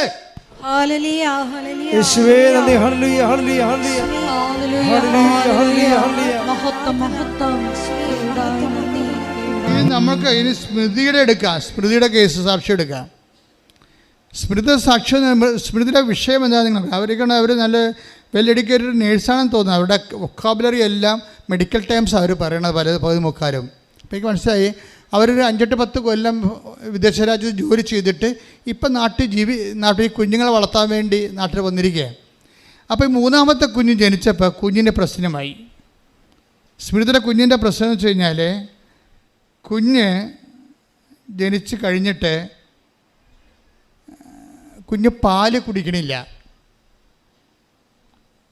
അപ്പം നമുക്കറിയാമല്ലോ, കുഞ്ഞുങ്ങളാണെങ്കിൽ പാല് ഇൻസ്റ്റിങ്ക്റ്റ് ഉള്ള കാരണം ജനിച്ച നമ്മൾ അമ്മമാരുടെ അമ്മിഞ്ഞപ്പാൽ അവരെടുത്ത് കുടിക്കുവാനുള്ള കുഞ്ഞുങ്ങളാണ് ശരിക്കും. അവരുടെ നമ്മൾ ഉറങ്ങിക്കിടന്നാലും അവർ കുടിക്കും. അതാണ് അവർക്ക് ദൈവം കൊടുത്തിരിക്കുന്ന ഇൻസ്റ്റിങ്ക്റ്റ്, അതാണ്. പക്ഷേ കുഞ്ഞിന് വായിക്കൊണ്ട് വെച്ച് കൊടുത്തിട്ടും കുഞ്ഞ് പാല് കുടിക്കണില്ല. പാല് കുടിക്കാമെന്നപ്പോൾ അത് ഭയങ്കര, പക്ഷേ എന്താണെന്ന് മനസ്സാകണില്ല. എന്തുകൊണ്ട് കുഞ്ഞ് പാല് കുടിക്കണില്ലെന്ന് മനസ്സാകണില്ല. കൊച്ചു വളരുന്നുണ്ട്, പക്ഷെ തൂക്കക്കുറവാണ്, ഭയങ്കര തൂക്കക്കുറവാണ്. അപ്പോഴേ തൂക്കക്കുറവാണെന്ന് വെച്ചാൽ അങ്ങനെ വന്ന് പിന്നെ വളർച്ച മുരടിച്ച് ചിലപ്പോൾ മരിച്ചും പോവുകയും. അപ്പോൾ എന്താണെന്ന് ഇത് ടെസ്റ്റ് ചെയ്ത് 1.5 കൊല്ലം കഴിഞ്ഞപ്പോഴാണ് കണ്ടുപിടിച്ചത് എന്തുകൊണ്ടാണ് പാല് കുടിക്കാത്തത്. അപ്പോൾ CMB എന്ന് പറഞ്ഞ അസുഖമാണ്, പ്രോട്ടീൻ അലർജിയാണ് കൊച്ചിന്. പ്രോട്ടീൻ സക്ക് ചെയ്യത്തില്ല. ഈ പാലിൻ്റെ അകത്ത് പ്രോട്ടീനുള്ള കാരണം അത് അലർജിയാണ്, കൊച്ച് റിജക്റ്റ് ചെയ്യും. പക്ഷെ അത് കണ്ടുപിടിച്ചപ്പോൾ ഡോക്ടർ അതിന് പകരം എന്ത് ചെയ്യാനാണ്, പാല് സാധാരണ കുഞ്ഞുങ്ങൾ വന്ന് നമ്മുടെ അടുത്ത് പാല് കുടിക്കത്തില്ലേ, പക്ഷെ കുഞ്ഞു വരണമില്ല, കൊടുത്തിട്ടും കുടിക്കണില്ല. അപ്പോൾ വേറെ ഫോർമുല മിൽക്ക് കൊടുത്ത്, ഫോർമുല ഈ പാലിൻ്റെ അകത്തുള്ള കണ്ടൻസൊക്കെ വെച്ചിട്ടുണ്ട്, എക്സ്ട്രാ ആയിട്ട് നമ്മൾ എക്സ്റ്റേണൽ ഫീഡിങ് നടത്തി. അത് കൊച്ച് തട്ടി കളയാണ്, അത് കൊച്ച് തട്ടി കളയാണ്. അപ്പോൾ ഇവരാണെങ്കിൽ ഭയങ്കര ധർമ്മസങ്കടത്തിൽ, അവർക്ക് ഭക്ഷണം കഴിക്കാൻ പറ്റുന്നില്ല, കുഞ്ഞ് ഭക്ഷണം കഴിക്കണില്ല, കുഞ്ഞ് നേർത്ത് നിരണ്ട് വരണ, ഭയങ്കര സങ്കടമാണ്. ഇതിന് ട്രീറ്റ്മെൻറ്റും ഇല്ല ശരിക്കും. പിന്നെ എന്താ വെച്ച് കഴിഞ്ഞാൽ വേറെ ഒരു പൊടി വാങ്ങിച്ച് കൊടുക്കാൻ ഡോക്ടർ പറഞ്ഞു. അതിൻ്റെ എന്നാ പൊടി, ആ പൊടിയുടെ പേരൊക്കെ എവിടെ അറ്റാമിൻ പെറ്റി എന്നും പറഞ്ഞൊരു പൊടി, 400 ഗ്രാം, ഒരു ടീസ്പൂൺ 400 ഗ്രാം ഒക്കെ കിട്ടണമെങ്കിൽ 2000 രൂപയാണ്. എങ്ങനെയാണ് മുതലാകണത്? നിങ്ങളൊന്ന് ചിന്തിച്ചേക്ക്. അമ്മിഞ്ഞപ്പാൽ കുഞ്ഞ് കുടിക്കുമ്പോൾ നിങ്ങളവർക്കും അമ്മിഞ്ഞപ്പാൽ കുടിക്കുന്നത് നാച്ചുറലാണെന്ന്. ഈ സാധനം ഒന്ന് കുടിക്കാതിരുന്ന് നോക്കണം, നമ്മുടെ വസ്തു എഴുതി കൊടുക്കേണ്ടി വരും. അറ്റാമിൻ പറ്റിക്ക് ഗ്രാമിന് 400 ഗ്രാമിന് 2000 രൂപ. അത് 2000 രൂപ അവിടെ നിന്നൊക്കെ കൊച്ചു കുടിക്കുക, കാശും പോണ്, കൊച്ചു കുടിക്കണില്ല, കൊച്ചു തുപ്പിക്കളയും. വൊമിറ്റിംഗ് എന്ന് പറഞ്ഞാൽ ഭയങ്കര എന്ത് പ്രോട്ടീൻ കണ്ടൻറ്റ് എന്ത് ചെന്നാലും കൊച്ചു ഓക്കാനിച്ച് തുപ്പി ഛർദ്ദിച്ച് സ്വരം ഉണ്ടാക്കി ബഹളം ഉണ്ടാക്കി വയലൻ്റായിട്ട് പിടിച്ച് മറിച്ച് താഴെയിടും. എന്ത് കൊച്ചിന് ഈ പാല് കുടിപ്പിക്കുന്നത് ഒരു ഭയങ്കര ജീവമരണ പോരാട്ട വിഷയമായി. അപ്പോൾ എനിക്ക് മനസ്സിലായില്ല അമ്മ എന്തുമാത്രം വിഷമിക്കുന്നതെന്ന് മനസ്സിലായില്ലേ. അവസാനം ഈ അറ്റാമിൻ പറ്റിയെന്ന് പറഞ്ഞ മരുന്ന് പ്രോട്ടീൻ മരുന്ന് കണ്ടൻറ്റ് കൊച്ചിന് കൊടുക്കണത് ഈ അവർക്ക് വിറഞ്ഞിട്ട് അവർ 2 വയസ്സായപ്പം അവർ മടുത്ത് ഈ കൊച്ചിനെ കൊണ്ട് അത്രയ്ക്ക് കൊച്ചിനെ ഓടിക്കളയും. കൊച്ച് എന്തെങ്കിലും കൊടുക്കണമെന്ന് കേൾക്കുമ്പോൾ തന്നെ പേടിച്ചിട്ട് അവസാനം ഇവർ കസേര ഇരുന്ന് അവിടെ മുട്ട് കൊണ്ട് കുഞ്ഞിൻ്റെ കഴുത്ത് ഞെക്കി പിടിക്കും. നിങ്ങളൊക്കെ കുറേ അങ്ങനെ നമ്മുടെ അമ്മമാരെ കുറേ കഷ്ടപ്പെട്ടിട്ടുള്ളതാണ് നമ്മൾ വളർത്താൻ വേണ്ടി അല്ലേ. ഞെക്കി പിടിച്ചിട്ട് എന്ത് ചെയ്യുക, വാ പൊളിക്കും, എന്നിട്ട് കുഴൽ അണ്ണാക്കിലോട്ട് കുത്തിക്കയറ്റും. അപ്പോൾ അവൻ കാല് കൊണ്ട് കൈയും കാലും കൈ കണ്ട് മോന്തക്കിട്ട് അടിക്കും, കാല് കൊണ്ട് ചവിട്ടും. അവസാനം കുഞ്ഞ് പലപ്പോഴും ഇത് അവസാനം നിവൃത്തിയില്ല വരുമ്പോൾ അമ്മ കുഞ്ഞിനെ കൈവിട്ട് കളയും. അത് മൂഞ്ഞയും കുത്തിപ്പോയി നിലത്തടിച്ച് വീഴും. എന്നിട്ട് അമ്മയ്ക്ക് സങ്കടം വരും, കാര്യം അവർക്ക് വിറഞ്ഞിട്ടാണ് ഇത് കൊച്ചിനെ. അപ്പം അത്രയും പങ്കപ്പാടായി. ഇതിനി ജീവിതം തീർന്നെന്നുള്ള അവസ്ഥയിലാണ്. ഇതുമായിട്ട് ഇത് ഉറങ്ങുമ്പോഴും പേടിയാണ്, എഴുന്നേൽക്കുമ്പോഴും പേടിയാണ്. ഇനി എന്തൊക്കെയാണ് ഇന്ന് നടക്കണമെന്ന് വിചാരിച്ചുകൊണ്ട് പേടിയാണ്. അപ്പോൾ ഇങ്ങനെ അപ്പോൾ ഡോക്ടർ ഇവർ ഒത്തിരി കഷ്ടപ്പെടുന്നുണ്ട് ഈ അമ്മ ഈ കുഞ്ഞിനൊന്ന് ഫീഡ് ചെയ്യാൻ വേണ്ടി. അപ്പോൾ ഡോക്ടറോട് ചോദിക്കുമ്പോൾ ഡോക്ടർ പറയും നിങ്ങളൊന്ന് തഞ്ചത്തി കൊടുത്താൽ മതി എന്ന് പറയും. അപ്പോൾ ഇവർക്ക് വിറയും, കാര്യം എൻ്റെ കൺസേണിനെ കുറിച്ച് പോലും അയാൾക്ക് കൺസേൺ ഇല്ല എന്ന്. ഞാൻ എന്ത് ഭക്ഷണം പോലും കഴിക്കാതെ കുഞ്ഞിനെ ഒരു തുള്ളി അകത്ത് കടത്താൻ വേണ്ടി ശ്രമിക്കുന്നത്. അപ്പോൾ എൻ്റെ ഒരു കുഴപ്പമായിട്ട് ഡോക്ടർ കൈയൊഴിയുകയാണ് ശരിക്കണത്. എൻ്റെ മക്കളെ, ഇത് ജീവിതമാണ്. എല്ലാവരെയും നമ്മളെ കൈവീഴും. അപ്പോൾ ക്രിസ്തു നിന്നെ രൂപപ്പെടുന്നതിൻ്റെ ഒരു ലക്ഷണമാണ് നിങ്ങളെല്ലാവരും എന്നെ കൈവഴിയും തന്താങ്ങളുടെ വഴിക്ക് പോകുമെന്ന് പറഞ്ഞില്ല. ടെക് ദ വേർഡ് ശ്രദ്ധിക്കട്ടെ. ഹല്ലേലൂയ ഹല്ലേലൂയ ഹല്ലേലൂയ ഹല്ലേലൂയ ഹല്ലേലൂയ. യേശുവേ നന്ദി നന്ദി നന്ദി. ഹല്ലേലൂയ ഹല്ലേലൂയ ഹല്ലേലൂയ ഹല്ലേലൂയ ഹല്ലേലൂയ ഹല്ലേലൂയ. യേശുവേ സ്തുതി. ഹല്ലേലൂയ. യോഹന്നാൻ 16:32. യോഹന്നാൻ 16:32. എന്നാൽ നിങ്ങൾ ഓരോരുത്തരും പറഞ്ഞേ, എന്നാൽ നിങ്ങൾ ഓരോരുത്തരും താന്താങ്ങളുടെ വഴിക്ക് ചിതറിക്കപ്പെടുകയും എന്നെ ഏകനായി വിട്ടുപോവുകയും ചെയ്യുന്ന സമയം വരുന്നു, അല്ലാതെ വന്നു കഴിഞ്ഞു. എങ്കിലും ഞാൻ ഏകനല്ല, കാരണം പിതാവ് എന്നോട് കൂടെയുണ്ട്. ഇപ്പൊ ക്രിസ്തു എന്നുള്ള ഒരു അനുഭവ പാക്കേജിലുള്ളതാണ് നമുക്ക് കൂടെയുള്ളവരെ കൈവിട്ട് കളയണത്. നിങ്ങൾ ഓർത്തേക്കണം. പക്ഷേ ക്രിസ്തു നിങ്ങൾ രൂപപ്പെട്ട് വരുമ്പോൾ നമുക്കറിയാൻ പറ്റും, അതിൻ്റെ മണം വരും. എന്താണ്? കൂടെയുള്ളവർ നമ്മുടെ സെക്യൂരിറ്റി ആയിട്ട് നമ്മൾ കണ്ടുവച്ചിരിക്കുന്ന ആൾക്കാർ പതുക്കെ നമ്മളെ കൈയൊഴിയും. അപ്പം നിങ്ങൾ സന്തോഷിക്കണം. എന്താ കാര്യം? അപ്പോൾ നിങ്ങൾ ഉല്ലസിക്കുവിൻ, പ്രതിഫലം വലുതായിരിക്കും വരാൻ പോണത്. എന്നുവെച്ചാൽ അത് പ്രതിഫലം എന്താ? നമ്മുടെ പ്രതിഫലം ക്രിസ്തുവാണ്. പ്രതിഫലം ഒരു വിശ്വാസിയുടെ പ്രതിഫലം ക്രിസ്തുവാണ്. വലിയ പ്രതിഫലം എന്നാണ് ബൈബിൾ പറയണത്. നിങ്ങളുടെ പ്രതിഫലം വലുതായിരിക്കുമെന്ന്. അപ്പോൾ ദൈവരാജ്യത്തിലെ ഒരു വ്യക്തിക്ക് ഉണ്ടാവുന്ന ഏറ്റവും വലിയ പ്രതിഫലം ക്രിസ്തുവാണ്. അപ്പോൾ ഈ പ്രതിഫലം നമുക്ക് കിട്ടാൻ പോകുമ്പോഴാണ് മറ്റുള്ളവരെ തദ്ദാങ്ങൾ അവർക്ക് നിശ്ചയിച്ചപ്പെട്ട വഴിയിലേക്ക് അവർ പോകും. കാരണം ക്രിസ്തു ഒരു വലിയ പ്രതിഫലത്തിലേക്കുള്ളൊരു വിശ്വാസത്തിൻ്റെ യാത്രയാണ്. ആ പ്രതിഫല യാത്രയിൽ നമ്മൾക്ക് പോസിറ്റീവായിട്ടല്ല, ഇതിൻ്റെ പോസിറ്റീവ് എന്ന് പറയുന്നത് ഇതിൻ്റെ നെഗറ്റീവാണ്. ലോകത്തിൽ പോസിറ്റീവാണ്, പക്ഷേ ആധ്യാത്മികതയിൽ പോസിറ്റീവ് എന്ന് പറയുന്നത് നെഗറ്റീവാണ്. എന്നുവെച്ചാൽ നമ്മുടെ അനുഭവങ്ങളാണ്. പറഞ്ഞില്ല, നിങ്ങളെല്ലാവരും എന്നെ ഉപേക്ഷിച്ച് താന്താങ്ങളുടെ വഴിക്ക് പോകും. പക്ഷേ എന്നിട്ട് പറയും ഞാൻ ഏകനല്ല, പിന്നെന്താണ് പിതാവ്. അതാണ് ക്രിസ്തുവിന് കുരിശായി പോയത്. ക്രിസ്തുവിൻ്റെ ഏറ്റവും വലിയ കുരിശ് അതാണ്, ആ ഒരു വാക്കാണ്. എന്ന് വെച്ച് കഴിഞ്ഞാൽ പിതാവ് കൂടെയുണ്ടെന്ന്. അപ്പം പിതാവ് കൂടെ ഉണ്ടെങ്കിൽ ഏത് റോമാക്കാരായാലും ഏത് കുരിശുമരണമായാലും ചമ്മട്ടിയായാലും ക്രിസ്തുവിന് ഏക്കത്തില്ലെന്ന് പിതാവിന് അറിയാം. അപ്പോൾ പീഡാസഹനങ്ങളിൽ വെള്ളം ചേർക്കപ്പെടുമെന്നുള്ള ഉറപ്പാണ്. പീഡാസഹനം പൂർത്തിയാകത്തില്ലെന്ന് ഉറപ്പാണ്. എന്താ കാര്യം? പിതാവ് ഉണ്ടെങ്കിൽ നമ്മുടെ ഏറ്റവും പ്രിയപ്പെട്ട ആൾ നമ്മുടെ കൂടെ നിൽക്കണം എന്നുണ്ടെങ്കിൽ നമുക്കൊരു ജയിലല്ല, ആണോ? അത് പിതാവ് കേട്ട് പിതാവിനറിയാം. മാനുഷികമായിട്ട് പറഞ്ഞതാണെങ്കിലും ഇതാണ് അവൻ്റെ മൈൻഡ് സെറ്റ് എന്നറിയാം. അതെന്ത് ചെയ്ത് പിതാവ് ടൈമായപ്പോൾ പിതാവ് മാറിക്കളഞ്ഞു. അതൊക്കെ കിടന്ന് കാറണത് കുരിശിൽ. എൻ്റെ പിതാവേ എന്തുകൊണ്ട് നീ എന്നെ ക്രിസ്തുവിൻ്റെ പൂർണ്ണത അവിടെയാണ് വരണത്. എന്നിട്ട് പറയും ഇപ്പം എല്ലാം പൂർത്തിയായെന്ന് പറയും. ഇത് അക്കംപ്ലിഷ്ഡ് എന്ന് പറയും. എല്ലാം പൂർത്തിയായ പിതാവ് കൂടി മാറിയാൽ മാത്രമേ ക്രിസ്തു പൂർണ്ണനാകത്തുള്ളൂ. ഈ പൂർണ്ണതയിലേക്കാണ് നമ്മൾ ക്ഷണിക്കപ്പെട്ടിരിക്കുന്നത്. അത് മനസ്സിലായേ? അപ്പോൾ ആരെങ്കിലും എന്തെങ്കിലും സംഭവിച്ചാൽ അത് നെഗറ്റീവാണ് സംഭവിക്കണമെങ്കിൽ അത് പോസിറ്റീവായിട്ട് കരുതണം. എന്താ കാര്യം? നമ്മൾ ക്രിസ്തുവിലേക്ക് വളരുകയും ക്രിസ്തു നമ്മളെ പൂർണ്ണത പ്രാപിക്കുകയും ചെയ്യാണ്. കൈയടിച്ച് ശ്രദ്ധിക്കട്ടെ. ഹല്ലേലൂയ.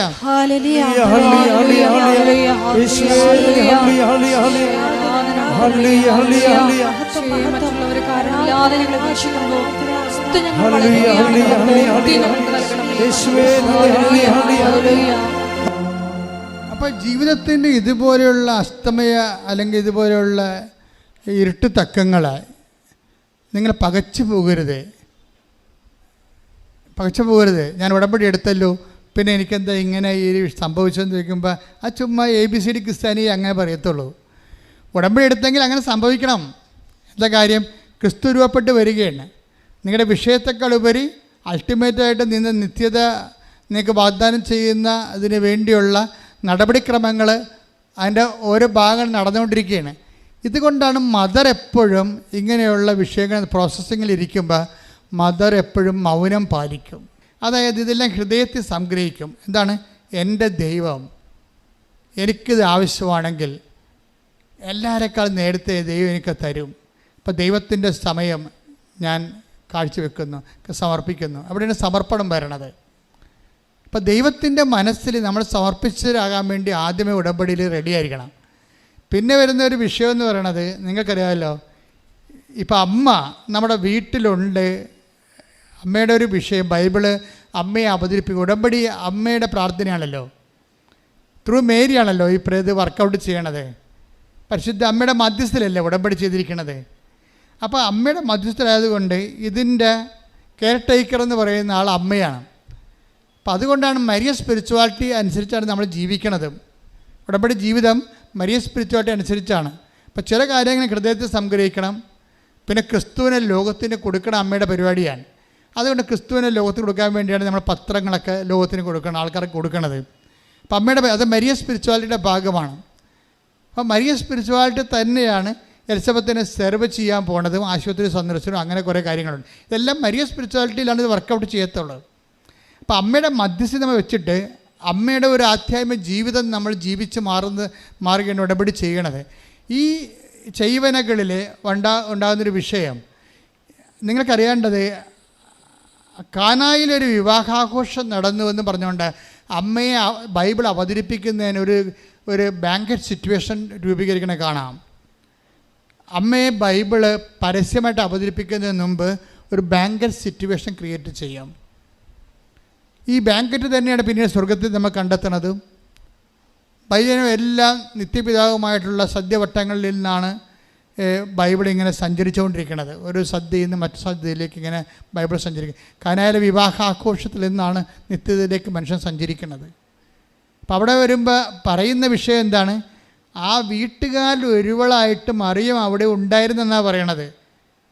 യേശുവും ശിഷ്യന്മാരും ക്ഷണിക്കപ്പെട്ടിരുന്നു. വാക്കുമെല്ലാം വളരെ കറക്റ്റാണ്. മാതാവ് ആ എമംഗ് ദ മെമ്പേഴ്സാണ്.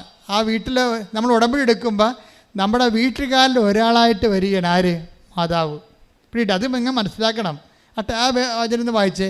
മറിയം അവിടെ ഉണ്ടായിരുന്നു. ശ്രുതികട ഹല്ലേലൂയ. യോഹന്നാൻ 2:1. യോഹന്നാൻ 2:1. മൂന്നാം ദിവസം ഗലീലയിലെ കാനായിൽ ഒരു വിവാഹ വിരുന്ന് നടന്നു. യേശുവിന്റെ അമ്മ അവിടെ ഉണ്ടായിരുന്നു. അതാണ് സംഭവം. പിന്നെ അടുത്ത വചനം എന്താണ്? യേശുവും ശിഷ്യന്മാരും വിരുന്നിന് ക്ഷണിക്കപ്പെട്ടിരുന്നു. പുറമേ നിന്ന് വന്ന ആൾക്കാരാണ്. യേശുവും ശിഷ്യന്മാരും പുറമേ നിന്ന് വന്നതാണ്. അവിടുത്തെ വീടിൻ്റെ മെമ്പർ ആരാണ്? മറിയമാണ്. നിങ്ങളെപ്പോഴും ഓർക്കണം, നിങ്ങൾക്ക് ജോലിയില്ല, വീടില്ല, രോഗമാണെന്നൊക്കെ പറയുമ്പോൾ ദൈവത്തിൻ്റെ അമ്മ ഇതാ നിൻ്റെ അമ്മയെന്ന് പറഞ്ഞിട്ടുള്ള വാഗ്ദാനത്തിൻ്റെ പിൻബലത്തിൽ നമ്മുടെ വീടിൻ്റെ ഒരു മെമ്പറായിട്ട് മാറുകയാണ്. അവർ പുറത്തുനിന്ന് വരികയല്ല. നമ്മുടെ വീടിൻ്റെ മെമ്പറായിട്ട് മാറുമ്പോൾ ഫസ്റ്റ് പറയുന്നത് എന്താ? നമ്മുടെ ഇല്ലായ്മയും വല്ലായ്മയും ഒക്കെ അഡ്രസ്സ് ചെയ്യാൻ വേണ്ടിയുള്ള ദൈവത്തിൻ്റെ സംവിധാനമാണ് മറിയം. അതുകൊണ്ടാണ് അമ്മ റഷ് ചെയ്യണത്. ഇതെൻ്റെ ഡ്യൂട്ടിയാണ്. ഇവിടെ ഇല്ലായ്മ ദൈവത്തിൻ്റെ സത്യപ്പെടുത്തുക. അവർക്ക് വീഞ്ഞ് ഇല്ല. അതാണ് സംഭവം. നമ്മുടെ ഇല്ലായ്മ നമുക്ക് പഠിക്കാൻ പറ്റും. ഇപ്പോൾ എത്ര കുഞ്ഞുങ്ങൾ ഇവിടെ സാക്ഷ്യം കേട്ട് കഴിഞ്ഞാൽ ഈ ബുദ്ധിരാക്ഷസന്മാർക്ക് ശരിക്കും പറഞ്ഞാൽ ചൊറിച്ചിൽ വരും. എന്താ കാര്യം? അവർ പറഞ്ഞത് എന്താണെന്നറിയാമോ? എനിക്ക് പഠിച്ചിട്ട് തലേ കയറണില്ല, ഞാൻ പഠിച്ചിട്ട് എനിക്ക് മനസ്സിലാകണില്ല, ഞാൻ പകുതി പോലും പഠിച്ചിട്ടില്ല, പക്ഷെ ഞാൻ ജയിച്ചെന്ന് പറയും. എന്താ പറയണത്? അപ്പോൾ നമ്മളെ കൈയടിക്കും. അപ്പോൾ ചില യുക്തി കൊണ്ട് ജീവിക്കുന്ന പാർട്ടി പറയും ഇതെന്ത് മണ്ടത്തരമാണ്, എന്നാൽ പിന്നെ പരീക്ഷയുടെ ആവശ്യമില്ലല്ലോ, കൃപാസനം മാത്രം മതിയല്ല എന്ന് പറയും. അങ്ങനെ കാരണം ദൈവത്തെ അറിയാൻ പാടില്ലാത്തവർക്ക് എന്തും പറയാമല്ലോ, നമുക്ക് എന്തും പറയാൻ പറ്റത്തില്ല. അതാണ് വിഷയം പറയാം. അപ്പോൾ അതെന്ത് സംഭവം എന്ന് വെച്ച് കഴിഞ്ഞാൽ അവിടെ ഈശോ അവർക്ക് വീഞ്ഞില്ല എന്ന് പറയുമ്പോൾ ഉടനെ ഈശോ പറയുന്നത് എന്താണ്? അവർക്ക് മെരിട്ടില്ലെന്ന്, ഈ സബ്ജക്റ്റിന് മെരിട്ടില്ലെന്നാണ് പറയണത്. മനസ്സിലായില്ലേ? അവർക്ക് വീഞ്ഞില്ലെന്ന് പറയുമ്പോൾ ഈശോയുടെ റെസ്പോണ്ട് എന്താണ്? ഈ മിറക്കിളിന് അവർക്ക് മെരിട്ടില്ല, യോഗ്യതയില്ല. അതിൻ്റെ കാരണം എന്താ? അതിൻ്റെ അകത്ത് കാരണങ്ങളുണ്ട്. ഒന്ന്, എനിക്കും നിനക്കും അതിൻ്റെ അകത്ത് എന്താണ് അറിവായി, അത് അവരുടെ വീട്ടിലെ പ്രശ്നമാണ്.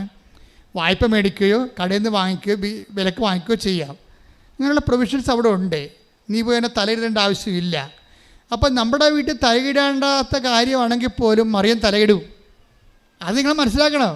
ആ സ്വാഭാവികമായിട്ട് അങ്ങനെ ഒരു മിറക്കിളിൻ്റെ ആവശ്യം പോലും അവിടെ ഇല്ലെന്ന് നമുക്കറിയാം. അപ്പോൾ എന്താ പ്രശ്നം വെച്ച് കഴിഞ്ഞാൽ അമ്മ ആ വീട്ടിൻ്റെ ആളായിട്ട് പിതാവ് ഏൽപ്പിച്ചിരിക്കണ കാരണം നമ്മുടെ ഇല്ലായ്മയും വല്ലായ്മയും അമ്മ അത് അഡ്രസ്സ് ചെയ്യും. അത് അപ്പോൾ യേശുക്ക് എനിക്ക് നിനക്ക് എന്ത് ഒരു മെറിറ്റില്ലാത്തതിൻ്റെ ഒരു ആദ്യത്തെ മെറിറ്റ് അതാണ്. അതില്ല. അവിടെ നമുക്ക് തലയിടേണ്ട ആവശ്യമില്ല. നമ്മുടെ വിഷയമല്ലത്. ദ സബ്ജക്റ്റ് തന്നെ, the very subject is not known to us. നമ്മളുമായിട്ട് ബന്ധപ്പെട്ട വിഷയമല്ല ഇത്. രണ്ടാമത്തത് എന്താണ്? അത് മാനുഷികമായിട്ട് അത്രയും. മൂന്നാമത്തെ മാനുഷികമായിട്ട് ഇത് നമ്മുടെ സബ്ജക്റ്റ് അല്ല. പിന്നെ ദൈവികമായിട്ടും പ്രശ്നങ്ങളുണ്ട്. ഇതിന് യോഗ്യതയില്ല. എന്താണ്? എൻ്റെ സമയം ഇനിയും സമാഗതമായിട്ടില്ല. അപ്പോൾ രണ്ട് പ്രശ്നമാണ്. ദൈവികമായ തടസ്സമുണ്ട്, മാനുഷികമായ തടസ്സമുണ്ട്. അപ്പോൾ നോട്ട് ബൈ മെറിറ്റ്, ഇത് മെറിറ്റിൽ ഇത് വർക്ക് ചെയ്യത്തില്ല. പിന്നെ വർക്ക് ചെയ്യത്തില്ല. പിന്നെ എന്തിലാണ് വർക്ക് ചെയ്യണത്? Not by merit but by grace. അതായത് യോഗ്യതയെ വർക്ക് ചെയ്യത്തില്ല. നമ്മുടെ പല കാര്യങ്ങളും യോഗ്യത വർക്ക് ചെയ്ത്, നിങ്ങളുടെ ജപ്തി യോഗ്യത വർക്ക് ചെയ്തിട്ടില്ല. ഇപ്പം കഴിഞ്ഞ ദിവസം പറഞ്ഞു, എൻ്റെ അച്ഛ ഞങ്ങളുടെ വീട്ടിൽ 2 പെൺകൊച്ചുങ്ങളാണ് വളർന്നു നിൽക്കുന്നത്. എത്ര കല്യാണക്കാരും വന്ന് ഒരു മനുഷ്യൻ വരികയില്ല. വന്ന കാണ്ടാമൃഗങ്ങളെല്ലാം മഴയത്ത് വരുമെന്ന്. അതെന്താണെന്നറിയാമോ? ഇവിടെ വീട്ടിൽ മഴയത്ത് വന്നാൽ കുഴപ്പമാണ്. ഇവർ പ്രാർത്ഥിക്കണത് പെണ്ണ് കാണാൻ ആരും മഴയത്ത് വരല്ലേ എന്നാണ്. കാര്യം വഴിയില്ല, കണ്ടവൻ്റെ വഴി കൂടി വരണം, അവിടെ മുഴുവൻ വെള്ളമാണ്. അപ്പോൾ തുണി പൊക്കി പാൻസ് പൊക്കി നീന്തിയാണ് ചെറുക്കൻ പെണ്ണ് കാണാൻ വേണ്ടത്. 2 പ്രാവശ്യം പാൻസ് വെക്കുമ്പോൾ തന്നെ അവൻ ഈ കേസ് കെട്ട് അവസാനിപ്പിക്കും.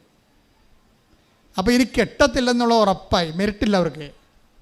അപ്പോൾ മെരിറ്റിൽ ഇത് വർക്ക് ചെയ്യത്തില്ല, കാര്യം വഴിയില്ല, ഉള്ള വഴി കണ്ടവൻ്റെതാണ്, അതിപ്പോൾ വെള്ളവുമാണ്.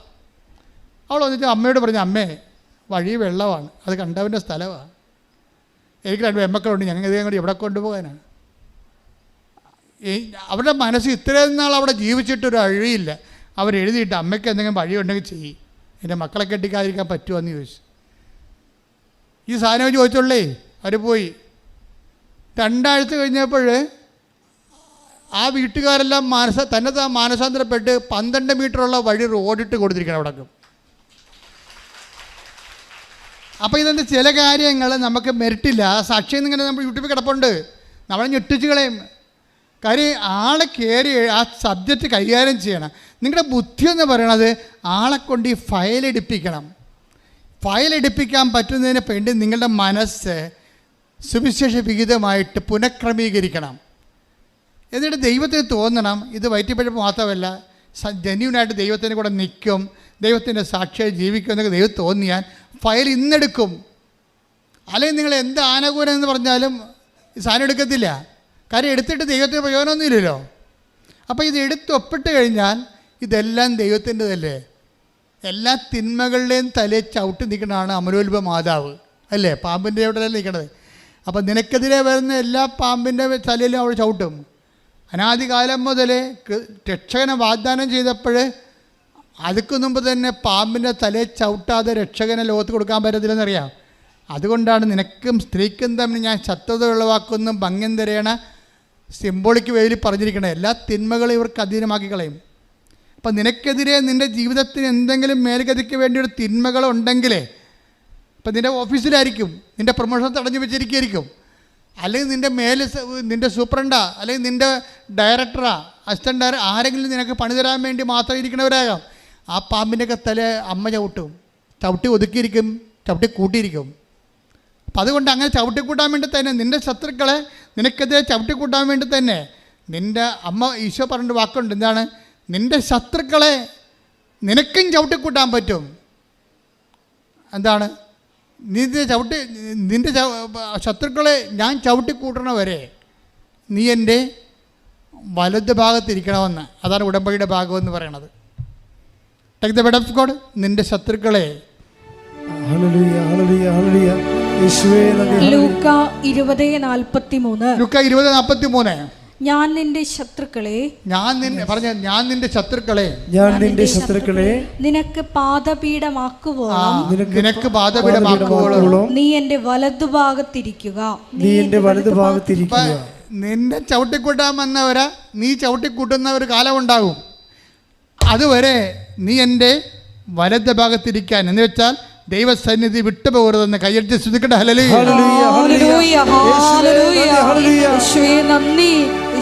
അപ്പോഴേ എനിക്ക് നിനക്ക് എൻ്റെ സമയം ഇനി സമാഗതമായിട്ടില്ലല്ലോ എന്ന് പറയുമ്പോഴേ മാനുഷികമായ ഒരു ഇമ്പിഡിമെൻസ് തടസ്സം ഇതിനുണ്ട്, അതുപോലെ തന്നെ ദൈവികമായ തടസ്സമുണ്ട്. എൻ്റെ സമയമായിട്ടില്ല. 2 യോഗ്യതകളുമില്ല എന്ന് പറയും. മെറിറ്റില്ല, 2 മെറിറ്റുമില്ല. 2 മെറിറ്റുമില്ല എന്ന് പറഞ്ഞ് ഈ ആപ്ലിക്കേഷൻ കണ്ട് റിജക്റ്റ് ചെയ്യും. കാനായിലെ കല്യാണത്തിലെ വിഞ്ഞിൻ്റെ ആപ്ലിക്കേഷൻസ് റിജക്റ്റ് ചെയ്യും. റിജക്റ്റ് ചെയ്യുമ്പോൾ ഇവളെ ആരാണ്? ഇവർ ബോധജ്ഞാനത്തിൻ്റെ സിംഹാസനമാണ്. അമ്മ ആരാണ്? അമ്മ ബോധജ്ഞാനത്തിൻ്റെ സിംഹാസനമാണ്. ഇങ്ങനെ മെറിറ്റില്ലാതെ ഒരു ആപ്ലിക്കേഷൻ റിജക്റ്റായി കഴിഞ്ഞാൽ അതിൻ്റെ അടുത്ത നടപടി എന്താണെന്ന് അമ്മയ്ക്കറിയാം. മെറിറ്റില്ലാത്ത, യോഗ്യതയില്ലാത്തതിന് പിന്നെ എന്താണ്? നോട്ട് ബൈ മെറിറ്റ് വർക്ക് ചെയ്യണം. പിന്നെ എന്താണ്? But by grace. പിന്നെ ഗ്രേസിലേ ഇത് വർക്ക് ചെയ്യത്തുള്ളൂ. കംപ്ലീറ്റ് ഗ്രാൻഡായിരിക്കും. ഒരു കാര്യം നമ്മുടെ കഴിവ് കൊണ്ട് നടന്നില്ലെങ്കിൽ ഓർക്ക് ദൈവത്തിലെ അത് നടക്കുകയില്ല എന്നുള്ളതല്ല, ദൈവം അത് നടത്തിക്കുമെന്നും ദൈവത്തിന് മാത്രമേ നടത്തിക്കാൻ കഴിയൂ എന്നുള്ളതാണ്. ശ്രദ്ധിക്കട്ടെ.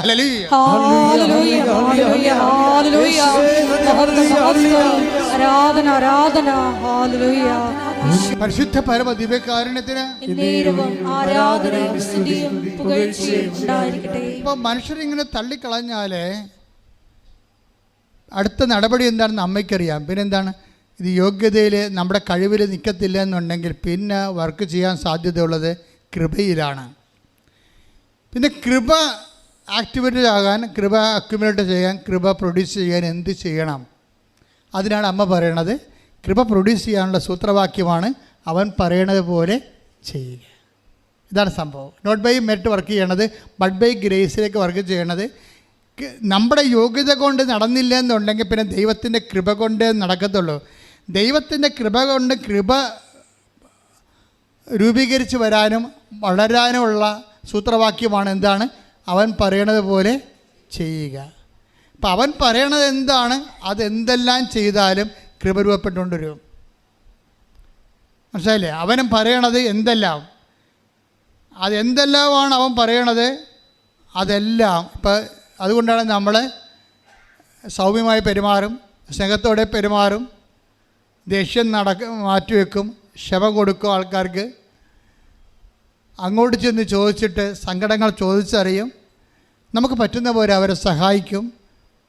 അപ്പം അങ്ങനെ ഓരോ കാര്യത്തിലും ദൈവം എന്തെല്ലാം പറഞ്ഞിട്ടുണ്ടോ അതിനാണ് ദൈവം പറഞ്ഞത് അറിയാൻ വേണ്ടിയാണ് ഈ വചനം വായിക്കണത്. മനസ്സിലായില്ലേ? വചനം വായിക്കണത് എന്താണ്? കൃപ ജനറേറ്റ് ചെയ്യാൻ വേണ്ടി ദൈവം അവൻ പറയുന്ന പോലെ ചെയ്യണം. അവനെന്താ പറഞ്ഞതെന്ന് നമ്മൾ അറിയണ്ടേ? അതിനാണ് വചനം വായിക്കണത്. വചനം വായിക്കുമ്പോൾ നീ കർത്താവിൻ്റെ ആളാണെങ്കിൽ നിനക്ക് തന്നെ കർത്താവ് ആന്തരിക ബോധ്യങ്ങൾ നൽകിക്കൊണ്ടിരിക്കും, ഇന്നത് ചെയ്യാനും ഓരോരോ കാര്യങ്ങൾ.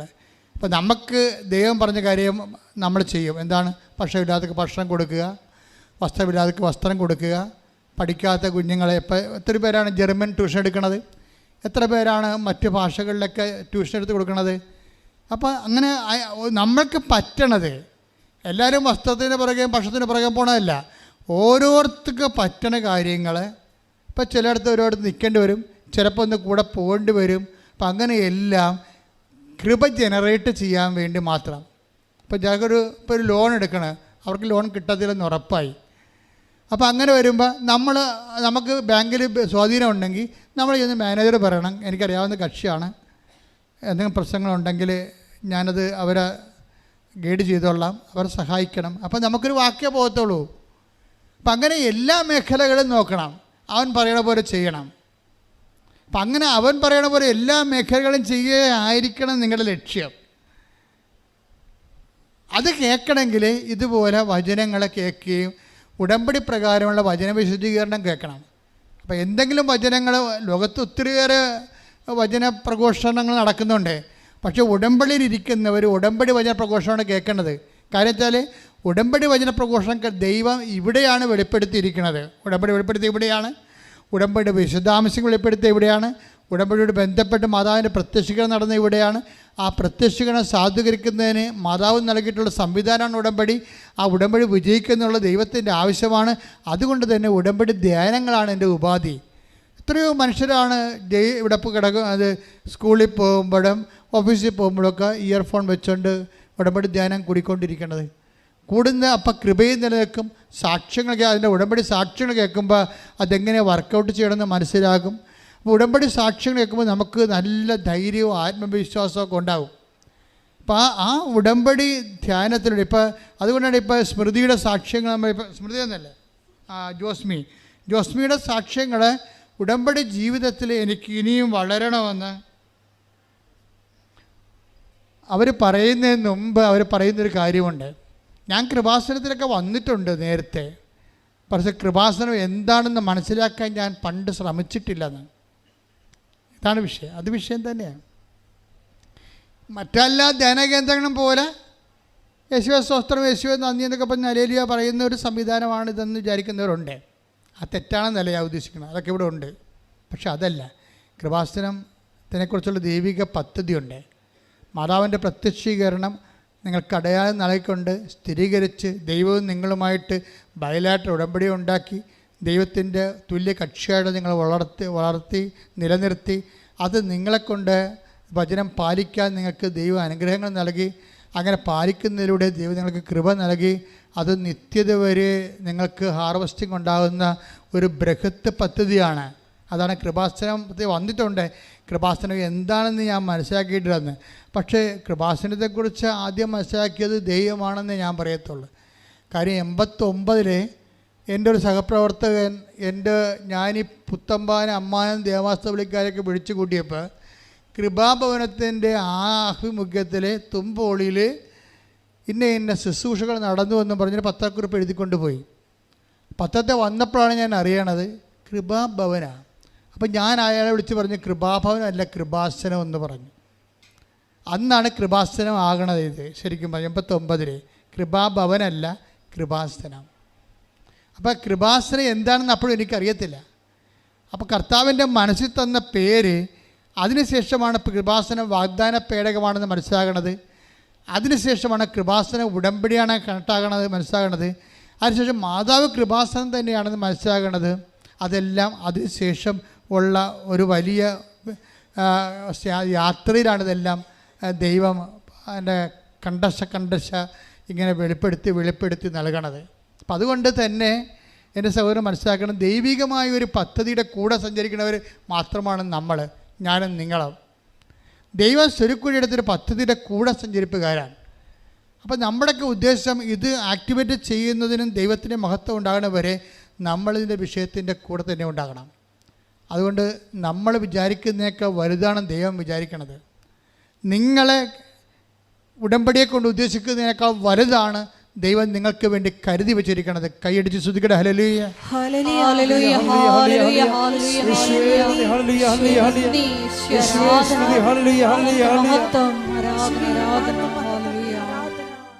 ജോസ്മിയുടെ അനുഭവത്തിൻ്റെ അവസാനത്തെ ഭാഗം കേട്ടുകൊണ്ട് നമുക്ക് പ്രാർത്ഥനയിലേക്ക് വരാം. ജോസ്മി അവസാനം നിക്കക്കളിയില്ലാതെ തകർന്നരിപ്പണമായി കഴിഞ്ഞപ്പോൾ ജോസ്മി ആ കുഞ്ഞിനെ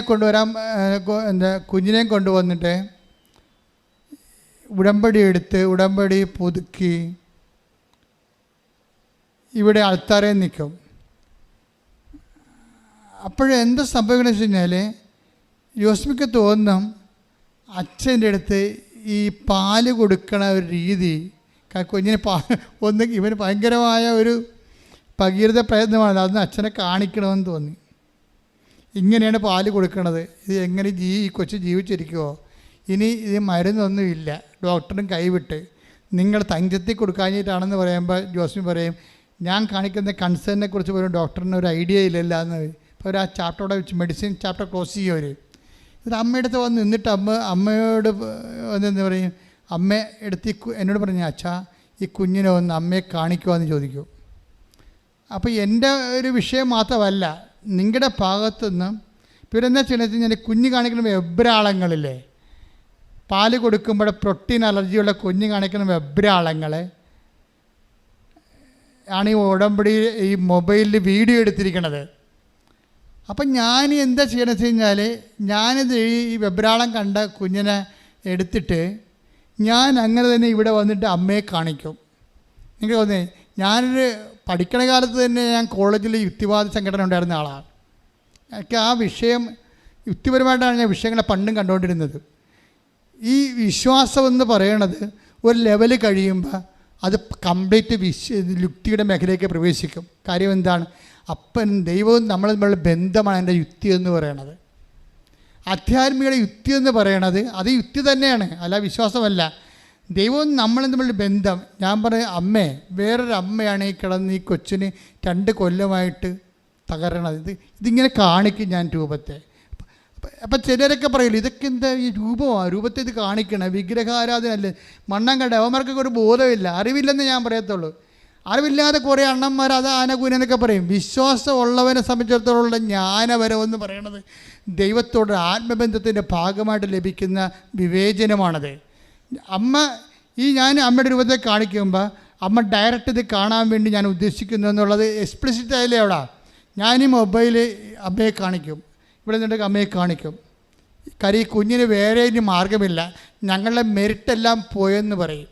ഞങ്ങളുടെ മെരിട്ടെല്ലാം തീർന്നു, ഇനി ഞങ്ങൾക്ക് അവലംബങ്ങളില്ല. ഈ ഭൂമിയിൽ ഞങ്ങൾക്ക് ഈ കുഞ്ഞിനെ രക്ഷിക്കാൻ അവലംബമില്ല. കുഞ്ഞിനെ തന്ന നീയാണെങ്കിൽ നീ മാത്രമേ അവസാനത്തുള്ള അഭയമുള്ളൂ. ഇങ്ങനെ കാണിക്കും. കാണിച്ചിട്ട് ഇങ്ങോട്ട് പോരും. പോന്നിട്ട് ഇവർക്ക് കൊടുക്കണമെങ്കിൽ ഞാൻ ഈ സൈത്ത് എടുത്തിട്ട് ആ വിഷയത്തിലൊരു കുരിശിട്ട് മൊബൈലിലൊരു കുരിച്ചിടും, കുരിച്ചിട്ട് ഇവർക്ക് കൊടുക്കും. ഇവർ ഒരു 5 മിനിറ്റ് നടന്ന് അവിടെ ചെന്ന് കാണും. ഇവർ ആദ്യമായിട്ടും കുഞ്ഞ് പറയും, എനിക്ക് ഞാഞ്ഞാ വേണമെന്ന് പറയും. ഞാഞ്ഞാന്ന് പറയുന്നത് എന്താ, കരിക്കാണേ. കുഞ്ഞിന് ഭക്ഷണം കാണുമ്പോൾ ഓടണ കൊച്ചാ. വായി കുത്തി കയറ്റിയാൽ കുഞ്ഞിനെ അവസാനം നിലത്തിട്ട് എറിയേണ്ടി വരും. ആ അവസ്ഥയിൽ കുഞ്ഞ് ഇങ്ങോട്ട് ചോദിക്കുകയാണ്, എനിക്ക് അമ്മ അപ്പം തന്നെ ഒരു കരിക്ക വാങ്ങിച്ച് വെട്ടിപ്പൊടിച്ച് വെള്ളവും കൊടുത്ത് അതിൻ്റെ കാമ്പം കൊടുത്ത്. പുള്ളി അന്നും ഒരു കൊച്ച് കഴിക്കാൻ തുടങ്ങിയിട്ട് ഇന്നും കഴിക്കൽ നിർത്തിയിട്ടില്ല. ഇതാണ് നോട്ട് ബൈ മെറിറ്റ് എന്ന് പറയണത്. ഇതാണ് നോട്ട് ബൈ മെറിറ്റ് എന്ന് പറയണത്. അതാണ് അവർ പറയണത്, എനിക്ക് ഉടമ്പടി ജീവിതത്തിൻ്റെ അടുത്ത ഭാഗങ്ങളിലേക്ക് ഞാൻ പോവുകയാണെന്ന്. ഇതൊരു ജീവിതമാണ്. ഈ വിശ്വാസം ഇങ്ങനെയൊക്കെ തന്നെ പോകണം. വിശ്വാസത്തിൻ്റെ ഈ മേഖലകളിലൂടെയാണ് ഇതിൻ്റെ ഡിവൈൻ മെല്യു എന്ന് പറയുന്ന സംഭവം, ദൈവമേഖല എന്ന് പറയണത്. ഇവിടെ ആശയവാദങ്ങളില്ല, പ്രായോഗികമായ അനുഭവവാദങ്ങൾ മാത്രമേ ഉള്ളൂ. ഈ പ്രായോഗിക അനുഭവവാദങ്ങൾക്ക് വേണമെങ്കിൽ നിനക്ക് വിശ്വാസക്കളുപരി ദൈവസ്നേഹം ഉണ്ടാകണം. ഉടമ്പടിയുടെ ഓരോ പ്രവർത്തനങ്ങളും കർമ്മങ്ങളും നിന്നെ ദൈവസ്നേഹത്തെ വളർത്താൻ വേണ്ടിയുള്ള നടപടിക്രമത്തിൻ്റെ ഭാഗമാണ്. ആ ഒരു ബോധം ഉടമ്പടിയിൽ ജീവിക്കുന്നവർക്ക് ഉണ്ടാകണം. ശ്രദ്ധിക്കട്ടെ. ഹല്ലേലൂയ, ഹല്ലേലൂയ, ഹല്ലേലൂയ, ഹല്ലേലൂയ, മഹത്വം, മഹത്വം, ആരാധന, ആരാധന. എൻ്റെ മക്കളെ, കൈ നെഞ്ചത്ത് വെക്കുക.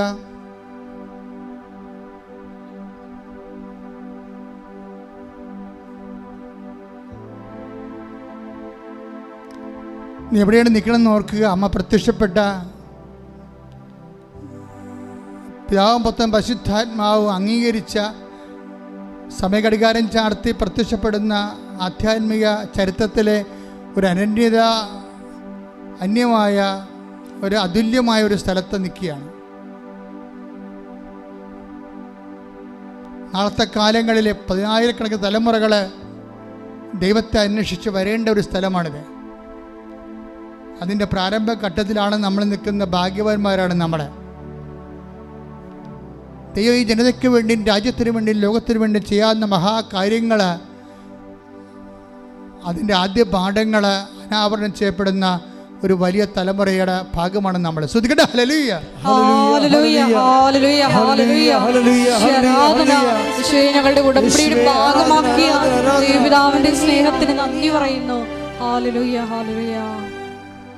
എൻ്റെ പ്രിയപ്പെട്ടവരെ,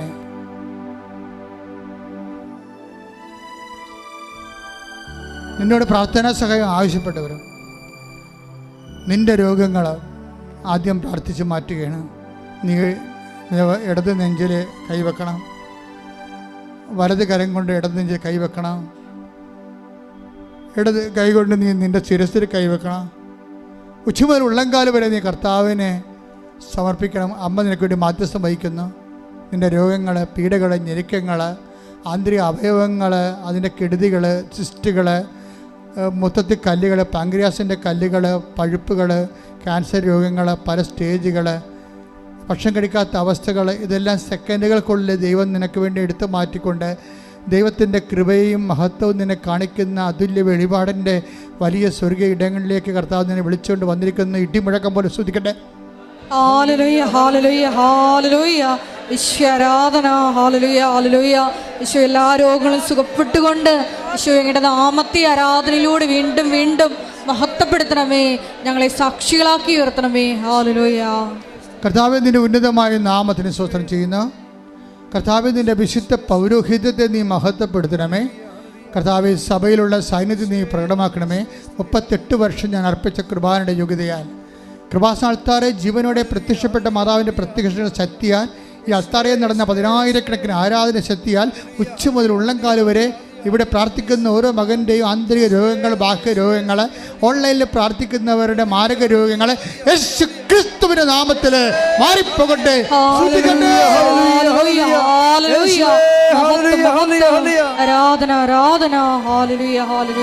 പരിശുദ്ധ പരമദിവ്യകാരുണ്യത്തിന്, പരിശുദ്ധ പരമദിവ്യകാരുണ്യത്തിന്,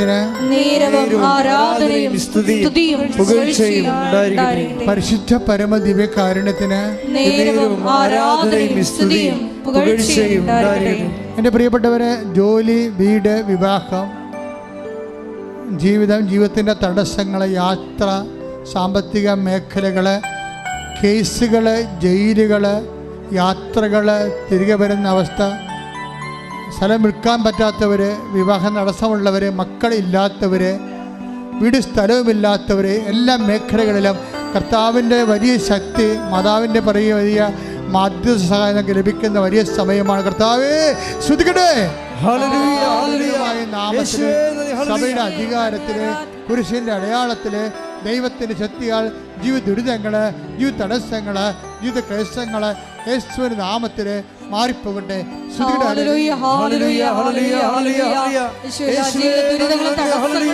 മാറിപ്പോയിക്കൊണ്ട് അങ്ങയുടെ നാമത്തെ വീണ്ടും വീണ്ടും ഈ ആരാധനയിലൂടെ മഹത്വപ്പെടുത്തണമേ. നമ്മളെ സാക്ഷികളാക്കി ദൈവ സ്നേഹത്തായി നിറയ്ക്കണമേ.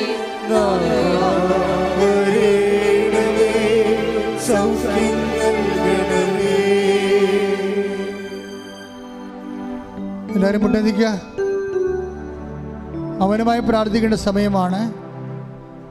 മാസങ്ങളായി നടക്കാത്ത വിഷയങ്ങൾ ഇപ്പോൾ പരിശുദ്ധയുടെ മാധ്യസ്ഥിക്ക് സമർപ്പിക്കുക.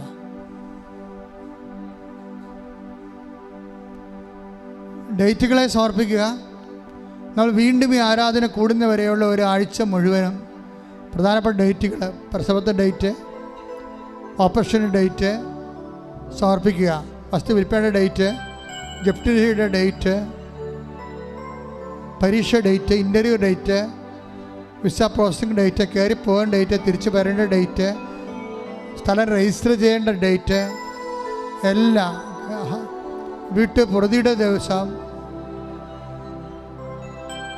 സമർപ്പിച്ച് പ്രാർത്ഥിക്കുക. ഓരോ തീയതികൾ, നിന്നെ വേദനിപ്പിക്കുന്ന ഓരോ തീയതികളിൽ, നിന്നെ സങ്കടപ്പെടുന്ന തീയതികൾ കർത്താവിന് സമർപ്പിക്കട്ടെ. സമയത്തിൻ്റെ അധികാരിക സഞ്ചാരി മാതാവ് സഞ്ചരിച്ചെത്തിക്കൊണ്ട് നിന്നെ സമയത്തിൻ്റെ അധികാരം സ്ഥാപിച്ചുകൊണ്ട് നിന്നെ സംരക്ഷിക്കട്ടെ. ശ്രുതികട്ടെ. ഹല്ലേലൂയ, ഹല്ലേലൂയ, ഹല്ലേലൂയ, ആരാധന, ആരാധന, ഹല്ലേലൂയ, യേശുവേ ആരാധന, ഹല്ലേലൂയ, ഹല്ലേലൂയ, ദൈവമേ മഹത്വം. ധ്യാനം ചെയ്യുന്ന എല്ലാവരും ഈ ധ്യാനം വീണ്ടും കേൾക്കണം. ഇത് ഓൺലൈനിൽ ദൈവം തരുന്ന ധ്യാനമല്ലേ, ഇത് വീണ്ടും കേൾക്കണം. കേൾക്കുക മാത്രമല്ല, ഷെയർ ചെയ്യണം. ബഹുമാനപ്പെട്ട ജീന സിസ്റ്റർ കഴിഞ്ഞ പ്രാവശ്യം കമ്മിറ്റിയിൽ ഒരു സംഭവം അവതരിപ്പിച്ചു. 2 കൊല്ലമായിട്ട് ഉടമ്പടി ധ്യാനം കൂടാത്ത ആൾക്കാർ ഉടമ്പടിയാണെന്ന് പറഞ്ഞ് നടക്കുന്നുണ്ട്. ഉടമ്പടി ധ്യാനം ഒരു ദിവസം, ഒരു ആഴ്ച ധ്യാനം നിങ്ങൾ കൂടിയില്ലെങ്കിൽ നിങ്ങൾ ഉടമ്പടിയുടെ ഭാഗമല്ല. അതറിയണം. ഉടമ്പടി 2 കൊല്ലമായിട്ട് ധ്യാനം കൂടെ അവരോട് പറഞ്ഞില്ലെന്നാണ് അവർ പറയണത് ആരും. അപ്പം അതുകൊണ്ട് ഉടമ്പടി ധ്യാനം കൂടുകയും ചെയ്യണം, അത് ഷെയർ ചെയ്യുകയും ചെയ്യണം, സാക്ഷ്യവും ഷെയർ ചെയ്യണം. ദൈവത്തിന് തോന്നണം നിങ്ങൾക്ക് നിക്ഷേപം ഉണ്ടെന്ന്. അങ്ങനെ തോന്നിയ പ്രേക്ഷിത ആത്മാക്കളുടെ വീണ്ടെടുപ്പിന് വേണ്ടി പ്രവർത്തിക്കുന്നതാണ് ആത്മനിക്ഷേപം എന്ന് പറയുന്നത്. അത് നമുക്കുണ്ടെങ്കിലേ പിന്നെ നമുക്ക് വേറെ അതാണ് നമ്മുടെ കോൺഫിഡൻസ് ആയിരുന്നു കവനൻ്റെ ഒരു പ്രധാനപ്പെട്ട ഫ്രൂട്ട്സ്. ഒരിക്കൽ കൂടി മരിയൻ ഉടമ്പടിയിൽ സമർപ്പിച്ചിരിക്കുന്ന എല്ലാ വിഷയങ്ങളും ദൈവമാതാവിൻ്റെ മധ്യസ്ഥയിൽ, ദിവികാരുണ്യ സന്നിധിയിൽ നമുക്ക് സമർപ്പിച്ച് ഒരു നിമിഷം മൗനമായിട്ട് പ്രാർത്ഥിക്കാം.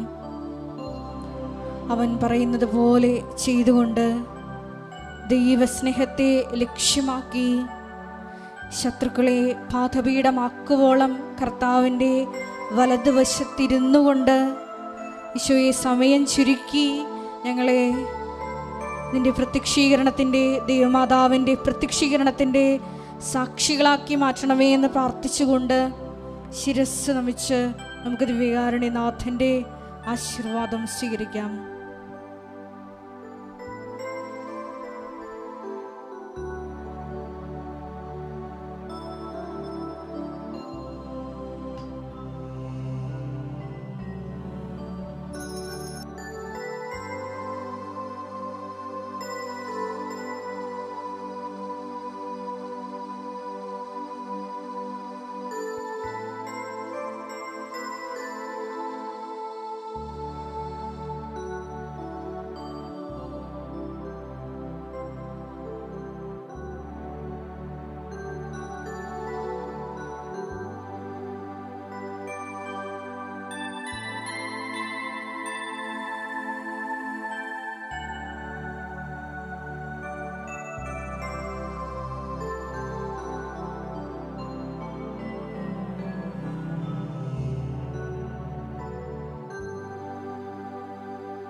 പരിശുദ്ധ പരമമാ ദിവ്യകാരുണ്യമേ,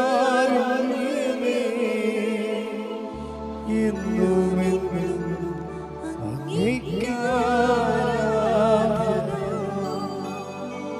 പരിശുദ്ധ പരമമാ ദിവ്യകാരുണ്യമേ, എന്നുമെന്നും അങ്ങേയ്ക്കാരാധന. പരിശുദ്ധ പരമമാ ദിവ്യകാരുണ്യമേ, എന്നുമെന്നും അങ്ങേയ്ക്കാരാധന.